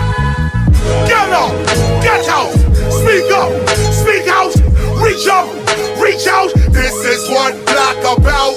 Get up, get out, speak up, speak out, reach up, reach out. This is what I rap about. Get up, get out, speak up, speak out, reach up, reach out. Too many selling out. Get up, get out, reach up, reach out, lift up, lift out, get out. Time to ask the question now. Are you really black, black, black? It is not a mystery. We under attack. If you're chatting fuckery, you whole our people black, black, black. Time to put aside the fantasy and deal with fact. This is not the time to be talking all that crap. Those that talk that crap, are those that don't fight back.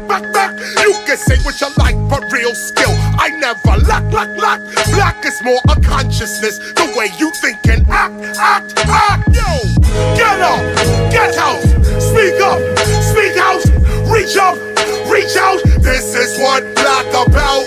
Get up, get out, speak up, speak out, reach up, reach out. This is what I rap about. Get up, get out, speak up, speak out, reach up, reach out. Too many selling out.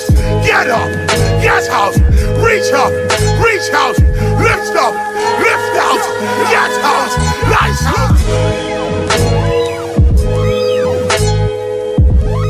We have stayed here and we begged the president, we begged the federal government. That's all we've been doing, begging. It's time we stand up and take over.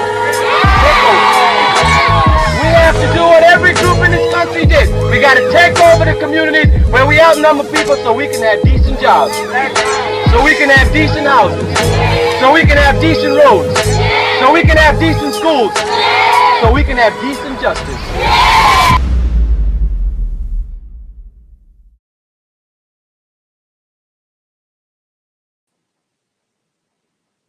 Yes, indeed.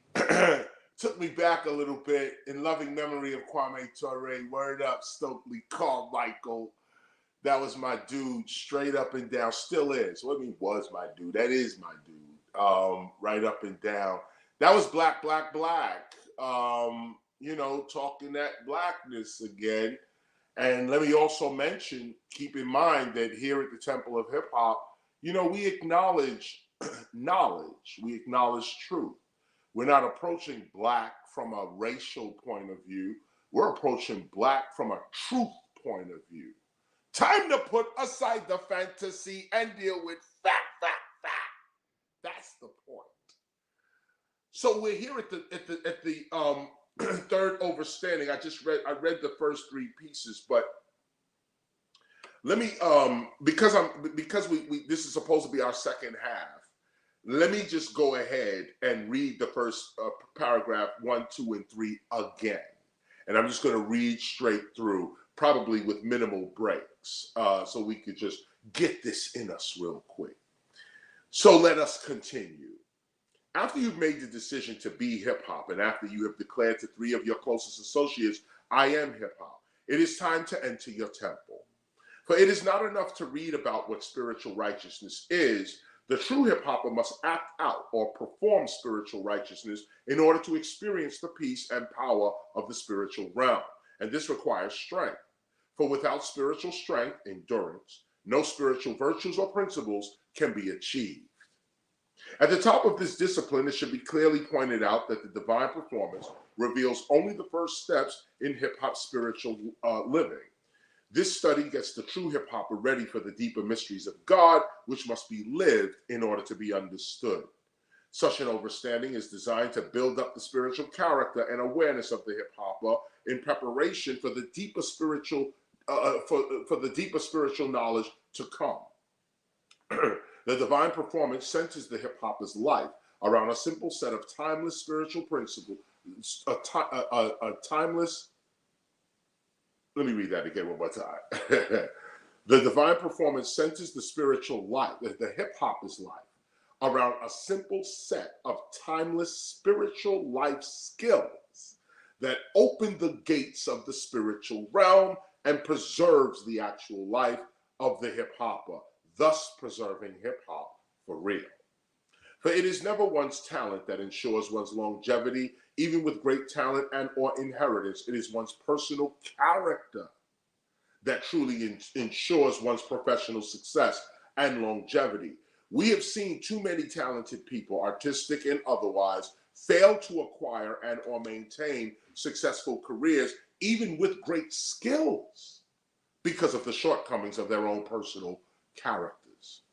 The hurts, the betrayals, the loneliness, the failures, all of this can hinder the development of both the ignorant and the enlightened.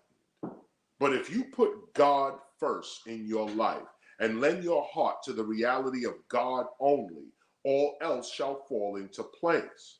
The ignorance, immaturity, and insecurity of others shall be revealed to them in time, while you shall be protected by your divine performance. In addition, we've also seen too many hip-hop activists fail to actualize their plans and goals because of their own outdated perceptions and stubborn attitudes toward life. Know this, life is about growth. And if you are not growing, you are not living. Yes, there will be times of hurt and loneliness.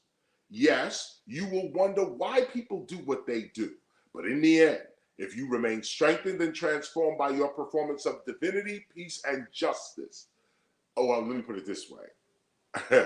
But in the end, if you remain strengthened and transformed by your performance of divinity, peace and justice shall become your permanent condition. Therefore, in accordance with our strategies to actually preserve hip-hop, those who take the vow, I am hip-hop, have decided to live and grow in spirit, are given these instructions for atonement. A, from where you stand, sit, or lie, cleanse your mind with the following affirmation given to me by my mother, Jacqueline, years ago. Say the following affirmation 3 times every night before you sleep and once in the morning when you awaken for 21 days. Feel this and expect this. Here's the affirmation. You should memorize this. Many of our temple members have. I am not afraid.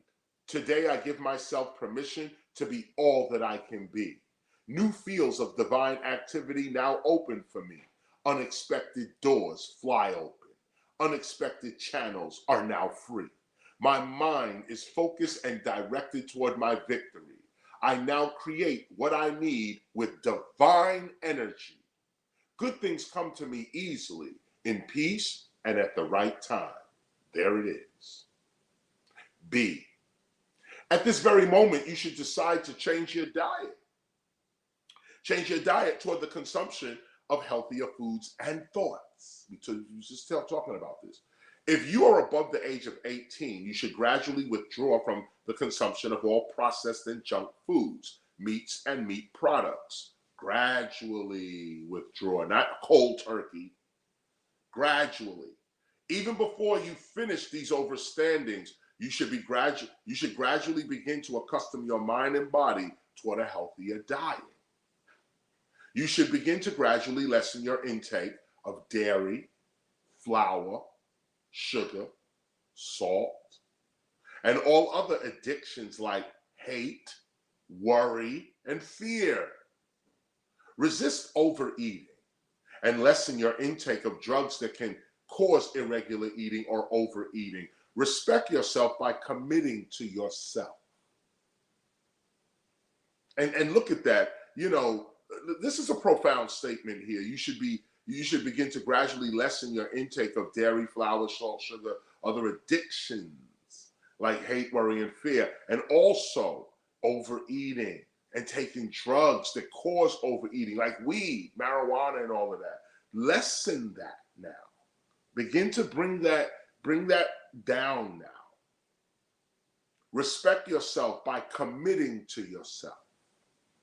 Remember, the future you is depending upon you now to make the right decisions for its survival. This is the attitude one must adopt in order to protect, preserve, and develop oneself productively. Therefore, realize the truth of God's actual presence and cleanse your body inside and out, for it is now God's temple. Prepare now for the arrival of your God. See, at this very moment and before you prepare to sleep, confess to God the things you've thought and said and done that you felt were not right. That you felt were not right. Not what others said were not right about you, but look in your heart and confess to God what you felt you didn't like about you. And you want to rise from this. Forgive your enemies. Forgive your enemies first by acknowledging that they were young and ignorant, and then ask God to forgive you for your immaturity and ignorance. You see the mirror effect?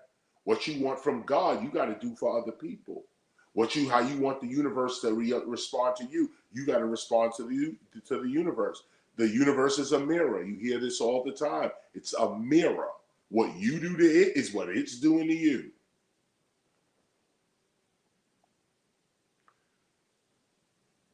Forgive your enemies first by acknowledging that they were young and ignorant, and then ask God to forgive you for your immaturity and ignorance. Ask God to guide you toward increased knowledge, because that's what gets rid of the ignorance and the immaturity. Increased awareness, increased knowledge. Trust no man or woman with your confession. Confess your mistakes only to God.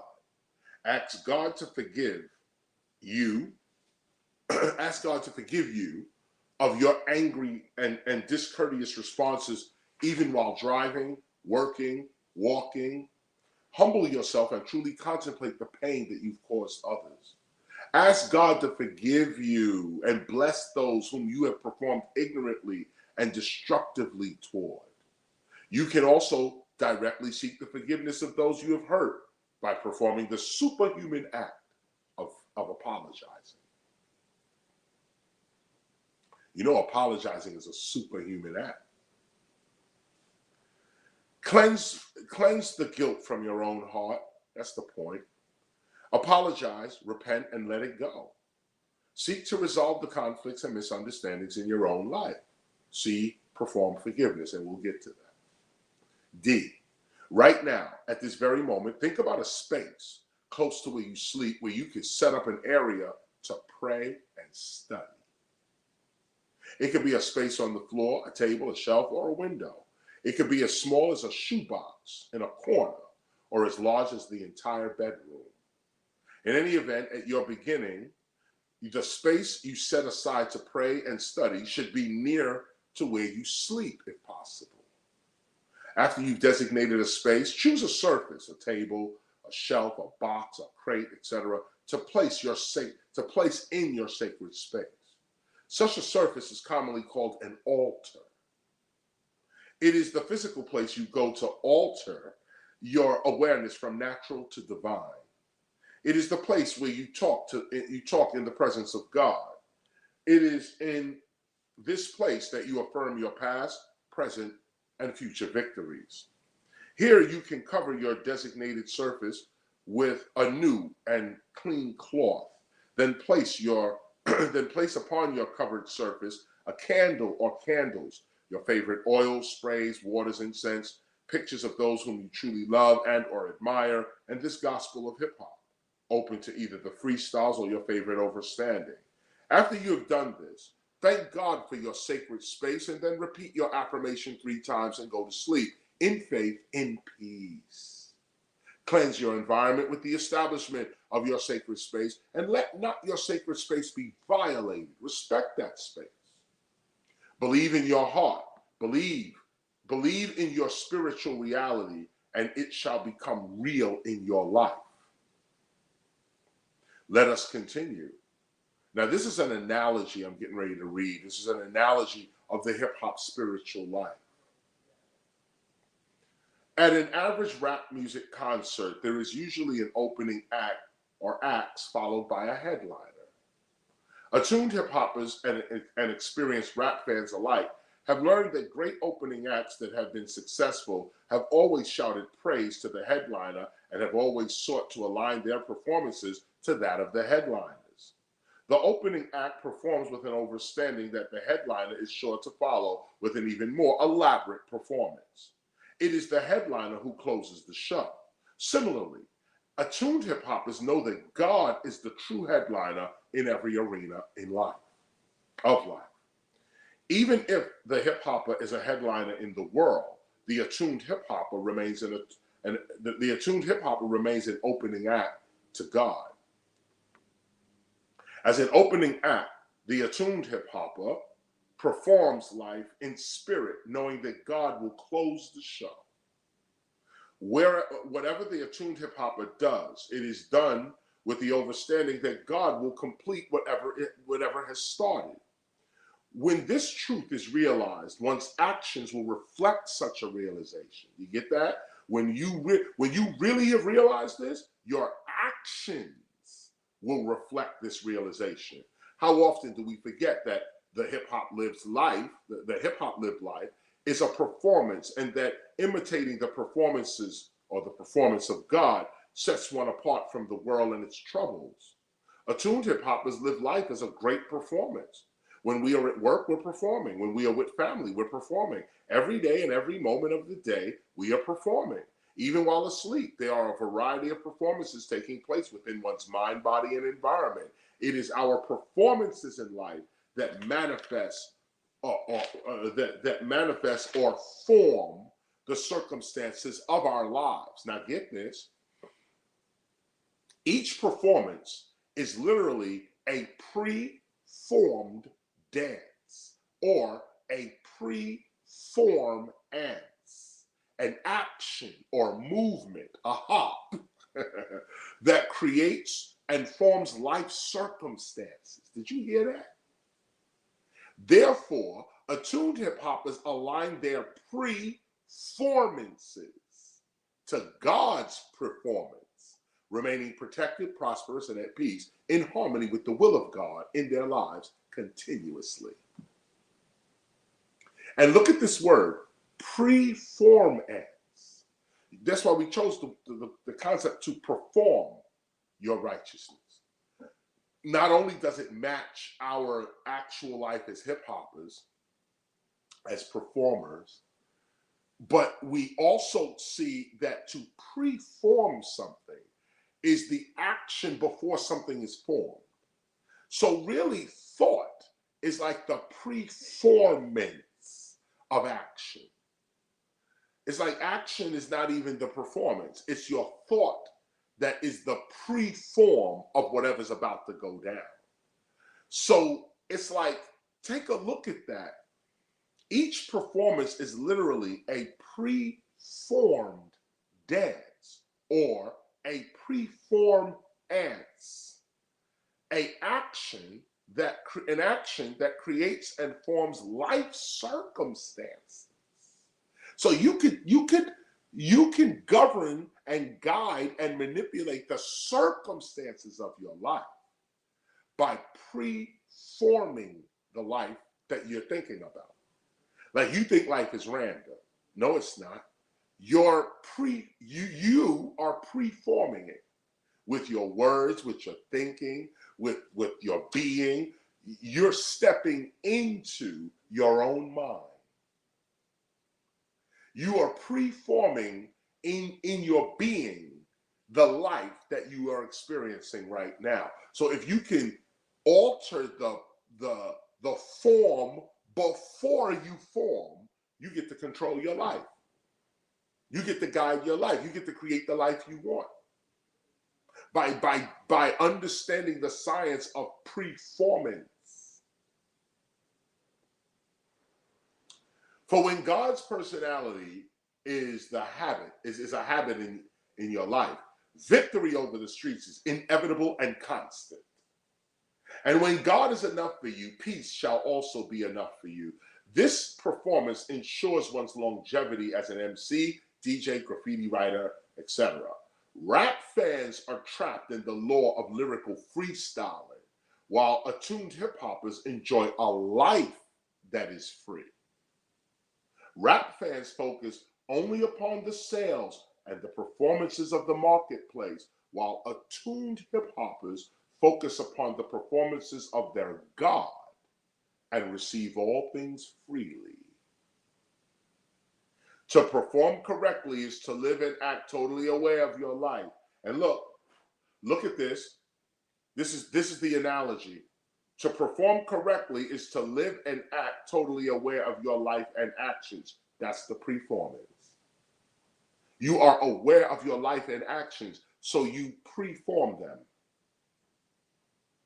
The arena is your environment. This is where your performing act. The stage represents your level of mentality, the stage of your performance. What level are you at? And the audience is the world. The show is an act of one or more of these divine performances. So you're going to give this show. Therefore, give a good show. As we perform throughout life, we should be drawing the applause of God. God and the ancestors are the ones watching your performance in life. And if you say ho, do they say it? You know how some of these audiences get when they're not really with you. They like, say ho, and it's like, nobody's saying nothing. Throw your hands in the air. Everybody hands are down. You just out there screaming. No. But when you captured the crowd and you got them, say ho, ho, ho, ho. When I say hip, you say ha, hip, ha, hip. You got them right there. Well, you want that from the ancestors and from God Almighty. You want to say to God, say ho, and imagine if God says ho. Oh, Lord have mercy. So anyway, therefore, give you a good show. As we perform throughout life, we should be drawing the applause of God. And I will add our ancestors. They will scream for you and applaud you and give you what you need because they with you. You've excited them. Hip-hoppers are advised to perform the following. Now stop here. That's going to conclude our read for this week because the next one, our first one, is perform God. And so we're gonna read that next week and go into that. Right now, we're in preparation mode. For this week, we're gonna be preparing all week. This is the week where you start really paying attention to your divinity. This is the week where you start lessening that sugar, that salt, that dairy, that flour. Lessen. You don't have to get rid of it. Start lessening it. Start just, matter of fact, it has nothing to do with that. Start raising your consciousness to the level of the being that doesn't need it. That's where it's at. Start believing in yourself. Believe yourself out of addiction. Believe yourself or perceive yourself outside of the being that you're being now. That may be addicted, may be fearful, may be doubtful, worried, and even when I say addicted, not just to drugs, but also to, the chocolate cake or, sugar and salt are addictive. So, you make up your mind with which addiction it is. But it's this week that we grab hold of ourselves. We grab hold of ourselves this week. And we walk toward our divinity. In fact, the very first performance we're going to read from next week is to perform God. And we're going to read through this and have commentary.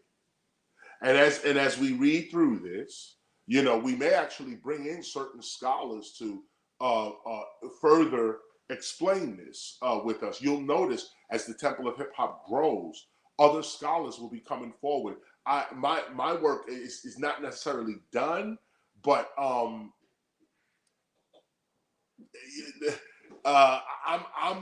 gonna step aside and allow us to enjoy the knowledge of our culture. At this moment right now, I am an architect. I'm building the culture with others, with you. We are building our culture. We're building our temple. We're reading our gospel. We're going to visualize ourselves out of oppression, out of disorganization, out of hatred, ignorance, poverty. We're going to perceive ourselves out of that. And that's what our unity is. And once we do it for ourselves, we did it for our children and their children's children forever. This is what heritage is about. This is what birthright is about. This is what tradition is about. This is what the Temple of Hip Hop is about. That will conclude our read this week. And I want you guys to reach for your divinity. I'm going to go now in my fast state to the temple. I'm going to enter the temple as the gospel says. I will now enter the temple clean. Mind clean, heart clean. I'm going to go take a shower, body clean. I'm going to walk into the temple clean. At the end of the year, bring in the new year. Clean mind, clear heart. With my friends and family, we'll all be converging. We might be streaming it as well, so please stay tuned on that. Son One, if you're listening, you can put up the how to RSVP for our masterclass again. Throw that up one more time before we sign off. If you want to check that masterclass, that's at 1520 Sedgwick Avenue in the Bronx, at the birthplace of hip hop itself. It's worth you traveling to this. We're doing it January 27th, 28th, 29th. You walk off with a certificate. You get fresh knowledge. We're upgrading our knowledge. Therefore, those that are already hip hop cultural specialists, your admission is free. You should just come so you can get your knowledge upgraded as well. But those that are attending for the first time, just like the others, others spent $500 to attend our last master class. This time we've lowered the cost because it was only 3 days. It's basically $100 a day to run this whole thing like that. So it's $300 per person, and doing it like that, and you will not be disappointed. At the bottom of the screen there, you'll see where you can register. It's a private event. It's a class, so you can't just show up. You got to register, and that's what it is. From there, you're able then at that point, you're certified at that point to teach the exhibit of the Temple of Hip Hop, whether that be at 1520 or at the Temple of Hip Hop itself. And I'll go over all of this when we're actually there. So that's it for now.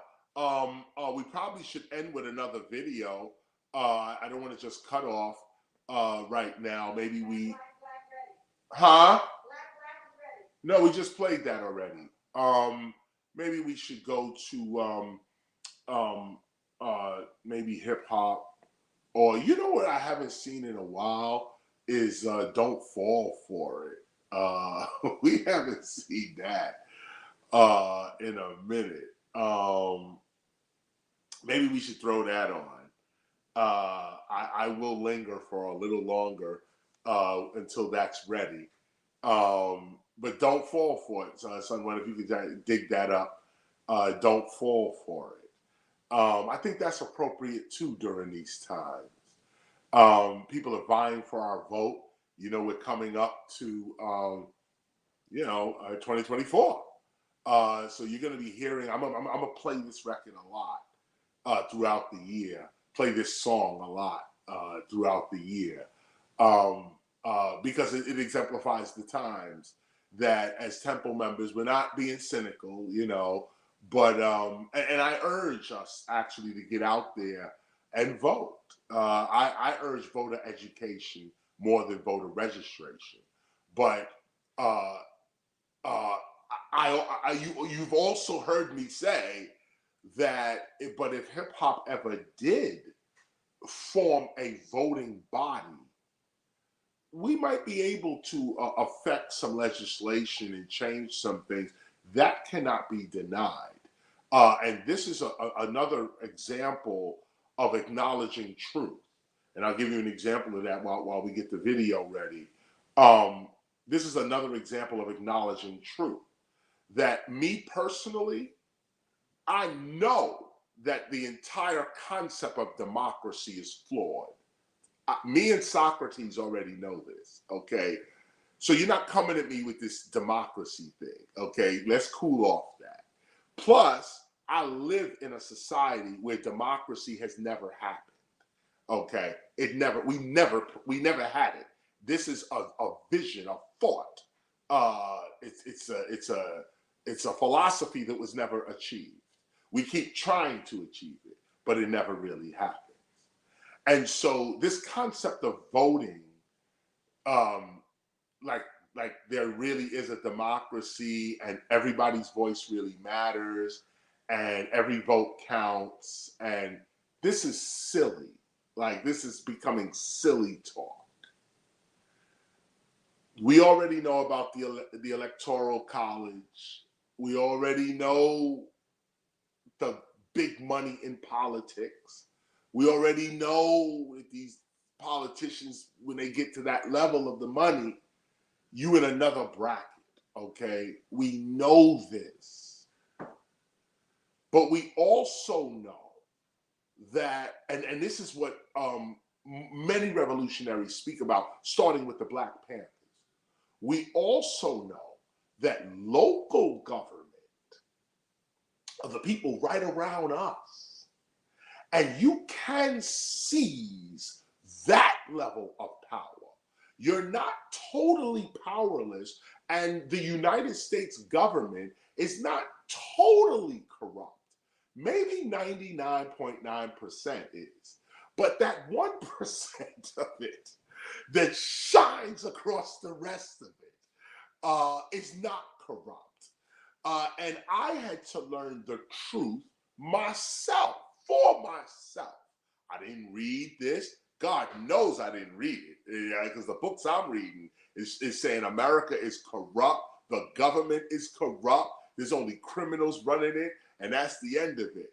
But as I started to do the research on my own, I realized that just was not true. Just wasn't true. The United States government is really the people. That it's not the paperwork. It's supposed to be the paperwork, like U.S. Constitution, Declaration of Independence. You can even say the Gettysburg Address.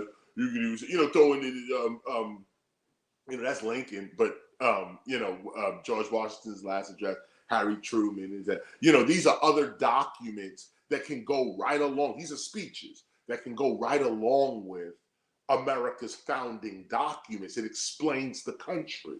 The I Have a Dream speech, Dr. King. These are documents that explain the country straight up and down.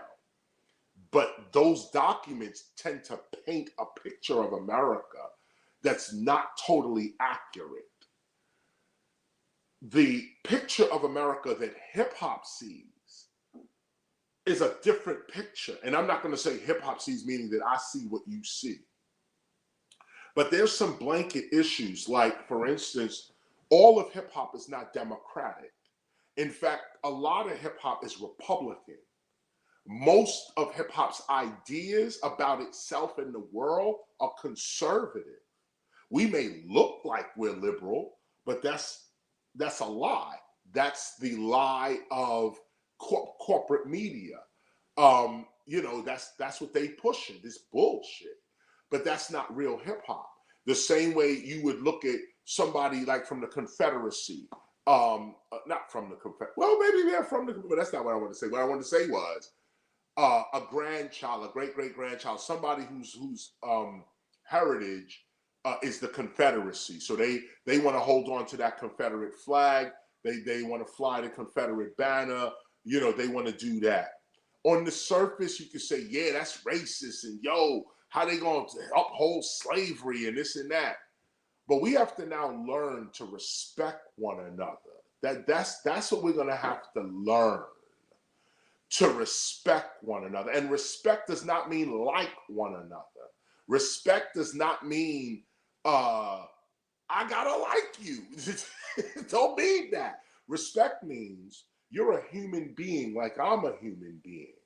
And the same way I don't want you ripping down Dr. Martin Luther King, or let me even keep it real with you. I'd like to see more statues of Minister Farrakhan in public parks. You ain't trying to hear that.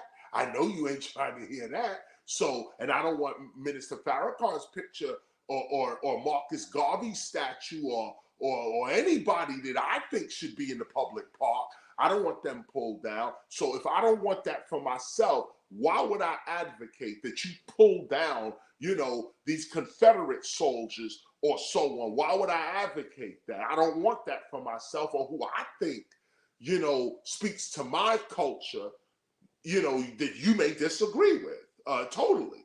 I don't want that pulled down. So why would I advocate it for you? That's the respect I'm talking about. Like, and it's not just do unto others as you would have done unto yourself. It's just a genuine respect for another dude. Like, you know, like I put it this way, because some will say, well, Chris, yo, you know, the Confederacy was all about, you know, they were lynching black people and slavery and all of this type of stuff. And the first thing I would say is, but no, we've learned in hip hop that that's not the whole story. Everything you see out there, that's not the whole story. If you really want to know something, do the research on it. But if you have not done the research, you could just know off the top of your mind. It's called street knowledge. You could just know off the top of your mind. This institution that I'm getting this knowledge from is biased in certain ways. So even though I'm getting this knowledge like this, I gotta go deeper, or I gotta assume, I gotta hypothesize, theorize that this is not the whole story. There's another story to this, and I can hypothesize the other story. So when I look at the Confederate flag, yeah, there's racism, there's all of that there too. But if I dig a little deeper, I'll see how black folk benefited from the Confederacy, especially Northern blacks that was owning white with others owning Southern plantations. There was a banking thing going on with this Confederacy that broke the Civil War out as well. Yes, we all like to say slavery, the Civil War was fought over slavery. That's not true. That's not true. Slavery was part of it, yes, and maybe even a major part of it. Slavery could have been the part while all black people were fighting. I'll put it that way. That could have been it too. But let me keep it really real with you, just to show you just a bit of the scholarship. We're going over, but I'm just giving you this bit of the scholarship here. Is that black folk didn't join the army, didn't join the Union so that they could to fight against slavery. They joined the Union because there was a pride in that. Every man and woman, let's start with every man, because that's who could join the military. Every man and woman, because there were women who even disguised themselves as men so they could get in and bust that gun. So there was something else going on. Here's the point. All men in that society were looking to go to rise in society. War breaks out. Everybody, this is where you can get paid, or at least promised a salary. This is where you get honor. You get to put a uniform on. See, today we don't respect the uniform like they used to respect it back in the days. A man in a uniform used to mean something. He used to uphold something. So the community respected him like that. If you was able to get into a uniform, they knew you went through some training. You are this, you are that. But sad to say, man, you know, and it's really because of the police. It's really because of local police. They denigrated the uniform. They denigrated the uniform. You don't even respect the uniform no more because of their actions. And we can't allow our children to be caught up in that. We should teach our children to respect the uniform. You know, even when the person in the uniform is not being what they're supposed to be, you know that the uniform represents something that that body in the uniform is not representing. So the point here is that back in the days with the Civil War, people joined the military for different reasons. The average guy on the street was looking to move up in life and didn't think, I'm not going to get killed. And even if I do, it's better than where I'm at right now. But mad African Americans and white people went to the Civil War, and Native Americans fought in that Civil War and survived. And survived. And came home in their suit. Came home in there and was respected. That's why when you lynch the black man in his suit, in his uniform, it was such a degradation. Not because you lynched him in the uniform, but because he was already respected in the community by whites, blacks, natives. Everybody respected this man in the community, and some thugs came, not white people, not the white community, a gang of thugs, criminals, roped up the man and lynched him from a tree. Now, because these criminals were white, we say, oh, it's white people, it's lynching black people. You got to get out of that mentality. That group mentality is what's causing so many of the problems we got today. We're going to have to get a little more detailed. We're going to have to get a little more detailed with this history and with this knowledge and what we are perceiving to be our reality. Now, I just talked about the Civil War just right there, because I know people, you hear it on the TV all the time. And if somebody else, as a professor, come up and say, well, I think the Civil War was fought for another reason. Oh, now you're racist, and oh, you're this and you're that. And so, no. See, that's why we have a temple too, so that you can come here, express your view, and not be called a racist, not be called a sexist, like this or a that, or canceled, or whatever this stupidity is that these people are going to suffer from in their older years. They don't see it. In ignorance, they tear down their own communities, tear down their own brothers and sisters, and now they're alone in the world to be shot. Because the world don't give a fuck about you. Your brothers and sisters, as criminal as they are, at least they cared about you. Okay? As crazy as our people are, at least they care about you. These people out here, nah, they could care less whether we live or die. And I'm talking about religious leaders too. They don't check for us. They don't come for us. So why would we destroy each other? No, let us rise to the level that we know we can get to. We are hip hop. There ain't nothing on the planet like us. Nothing. And every one of these religions, they know the power of our culture. You know, Buddhists, you got to rap in Tibet. You know you rapping in Tibet. You know you breaking in China. You know the Shintos are breaking and MCing in Japan. You know you Christians are already hip. I don't even know why you call it Christianity anymore. or what, not Christianity, gospel. I don't know why y'all call that gospel anymore. Ain't nobody preaching no gospel. Okay? Y'all either talk about Jesus or you trying to sound like a rapper. Okay, that's gospel music. Straight up. I'm not criticizing, I'm speaking the truth. What is R&B if it is not hip hop? There's no R&B, it's hip hop. You go to a reggae concert, you gotta look for the Bobo Dre. You gotta find somebody really doing reggae. You go to a reggae concert, you think it's we're there Jay-Z concert. We're here now, right? Any minute 50 Cent gonna come out and we gonna at a reggae concert. Come on now, keep it real with me, okay? So I'm just saying, don't fall for it. Don't fall for it. Keep your eye open. Don't let them close up your eye. Close up your being. Shut down your purpose. How do they do that? Get you to start talking about other people as opposed to talking about yourself. Get you to look at other people for 5 and 6 hours on your phone. Never look at yourself. Then you turn 30, 40, got nothing, know nothing.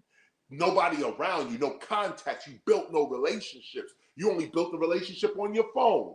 Now, when the phone battery died or they changed the technology, there goes your relationship. You have no more relationship. Think about what I'm saying. Think about this. This is the week for us to get prepared to walk into our temple. I'm out, y'all. This is video we're going to go out with Don't Fall For It. Peace till next week.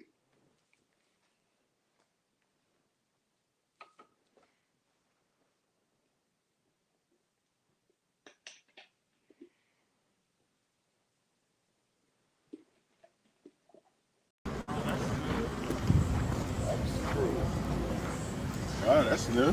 Gina. What's your story, man? Chilling.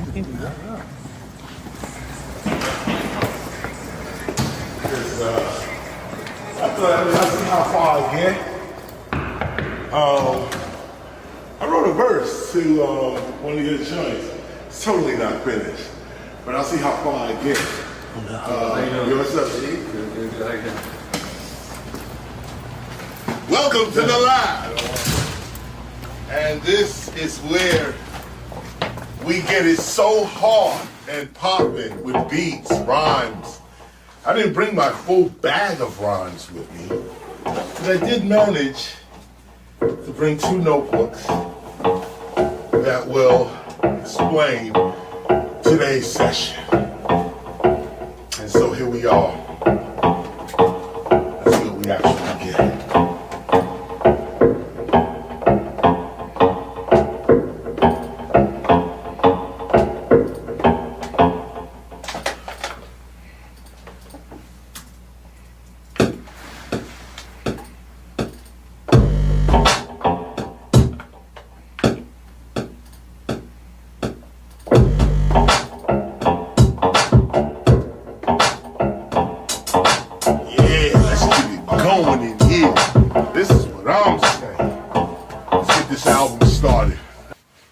Hit that beat.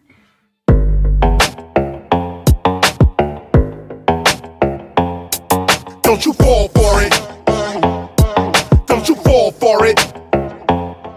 Keep your head up, never let them get you fed up. You just step up, get your rep up, get your cash up, get your check up. The whole system's a setup. It's time we really get up. We've been about this revolution from the time we met up. Take it back, I got my fists up, Malcolm X in 88. But revolution only works for those that will participate. You are great, they are fake. Yo, it's time to demonstrate higher level mental states. Conscious people congregate, show the love, not the hate. This is basic, no debate. But these people are debating and they hating, they should wait. It was bickering amongst ourselves that got us in this state. Yeah, the truth is inconvenient, but the truth is never late. You can't see what they be doing, how they thinking, how they moving. You can't see what they pursuing, making claims none are proven. Don't fall for it, don't fall for it, don't fall for it, don't fall for it.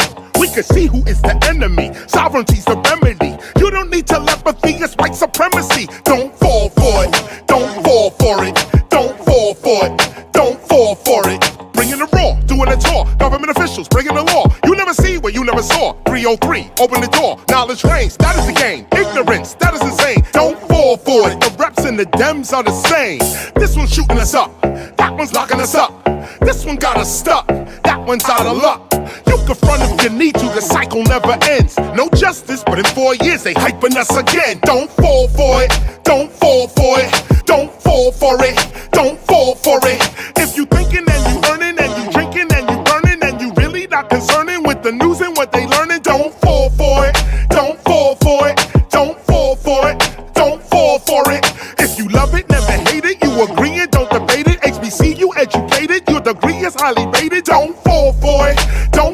boy. Don't you fall for it. Don't fall for it.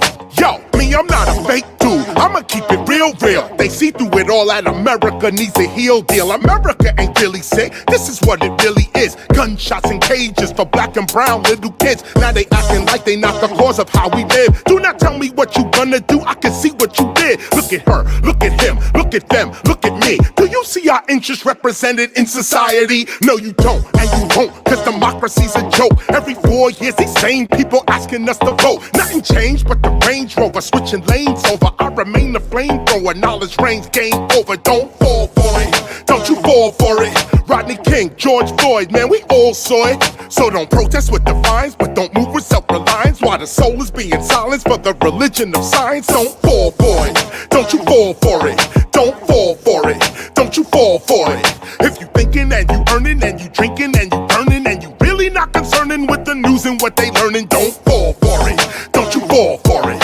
Don't fall for it, don't you fall for it. There's no justice in the courts, we are always taking shorts. They can shoot us like a sport, and it's our trust that they want. Don't fall for it, don't you fall for it. Don't fall for it, don't you fall for it. Take it up!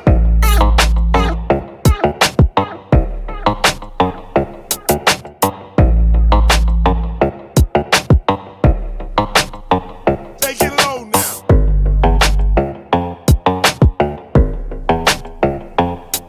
Don't fall for it, don't you fall for it. Don't fall for it, don't you fall for it.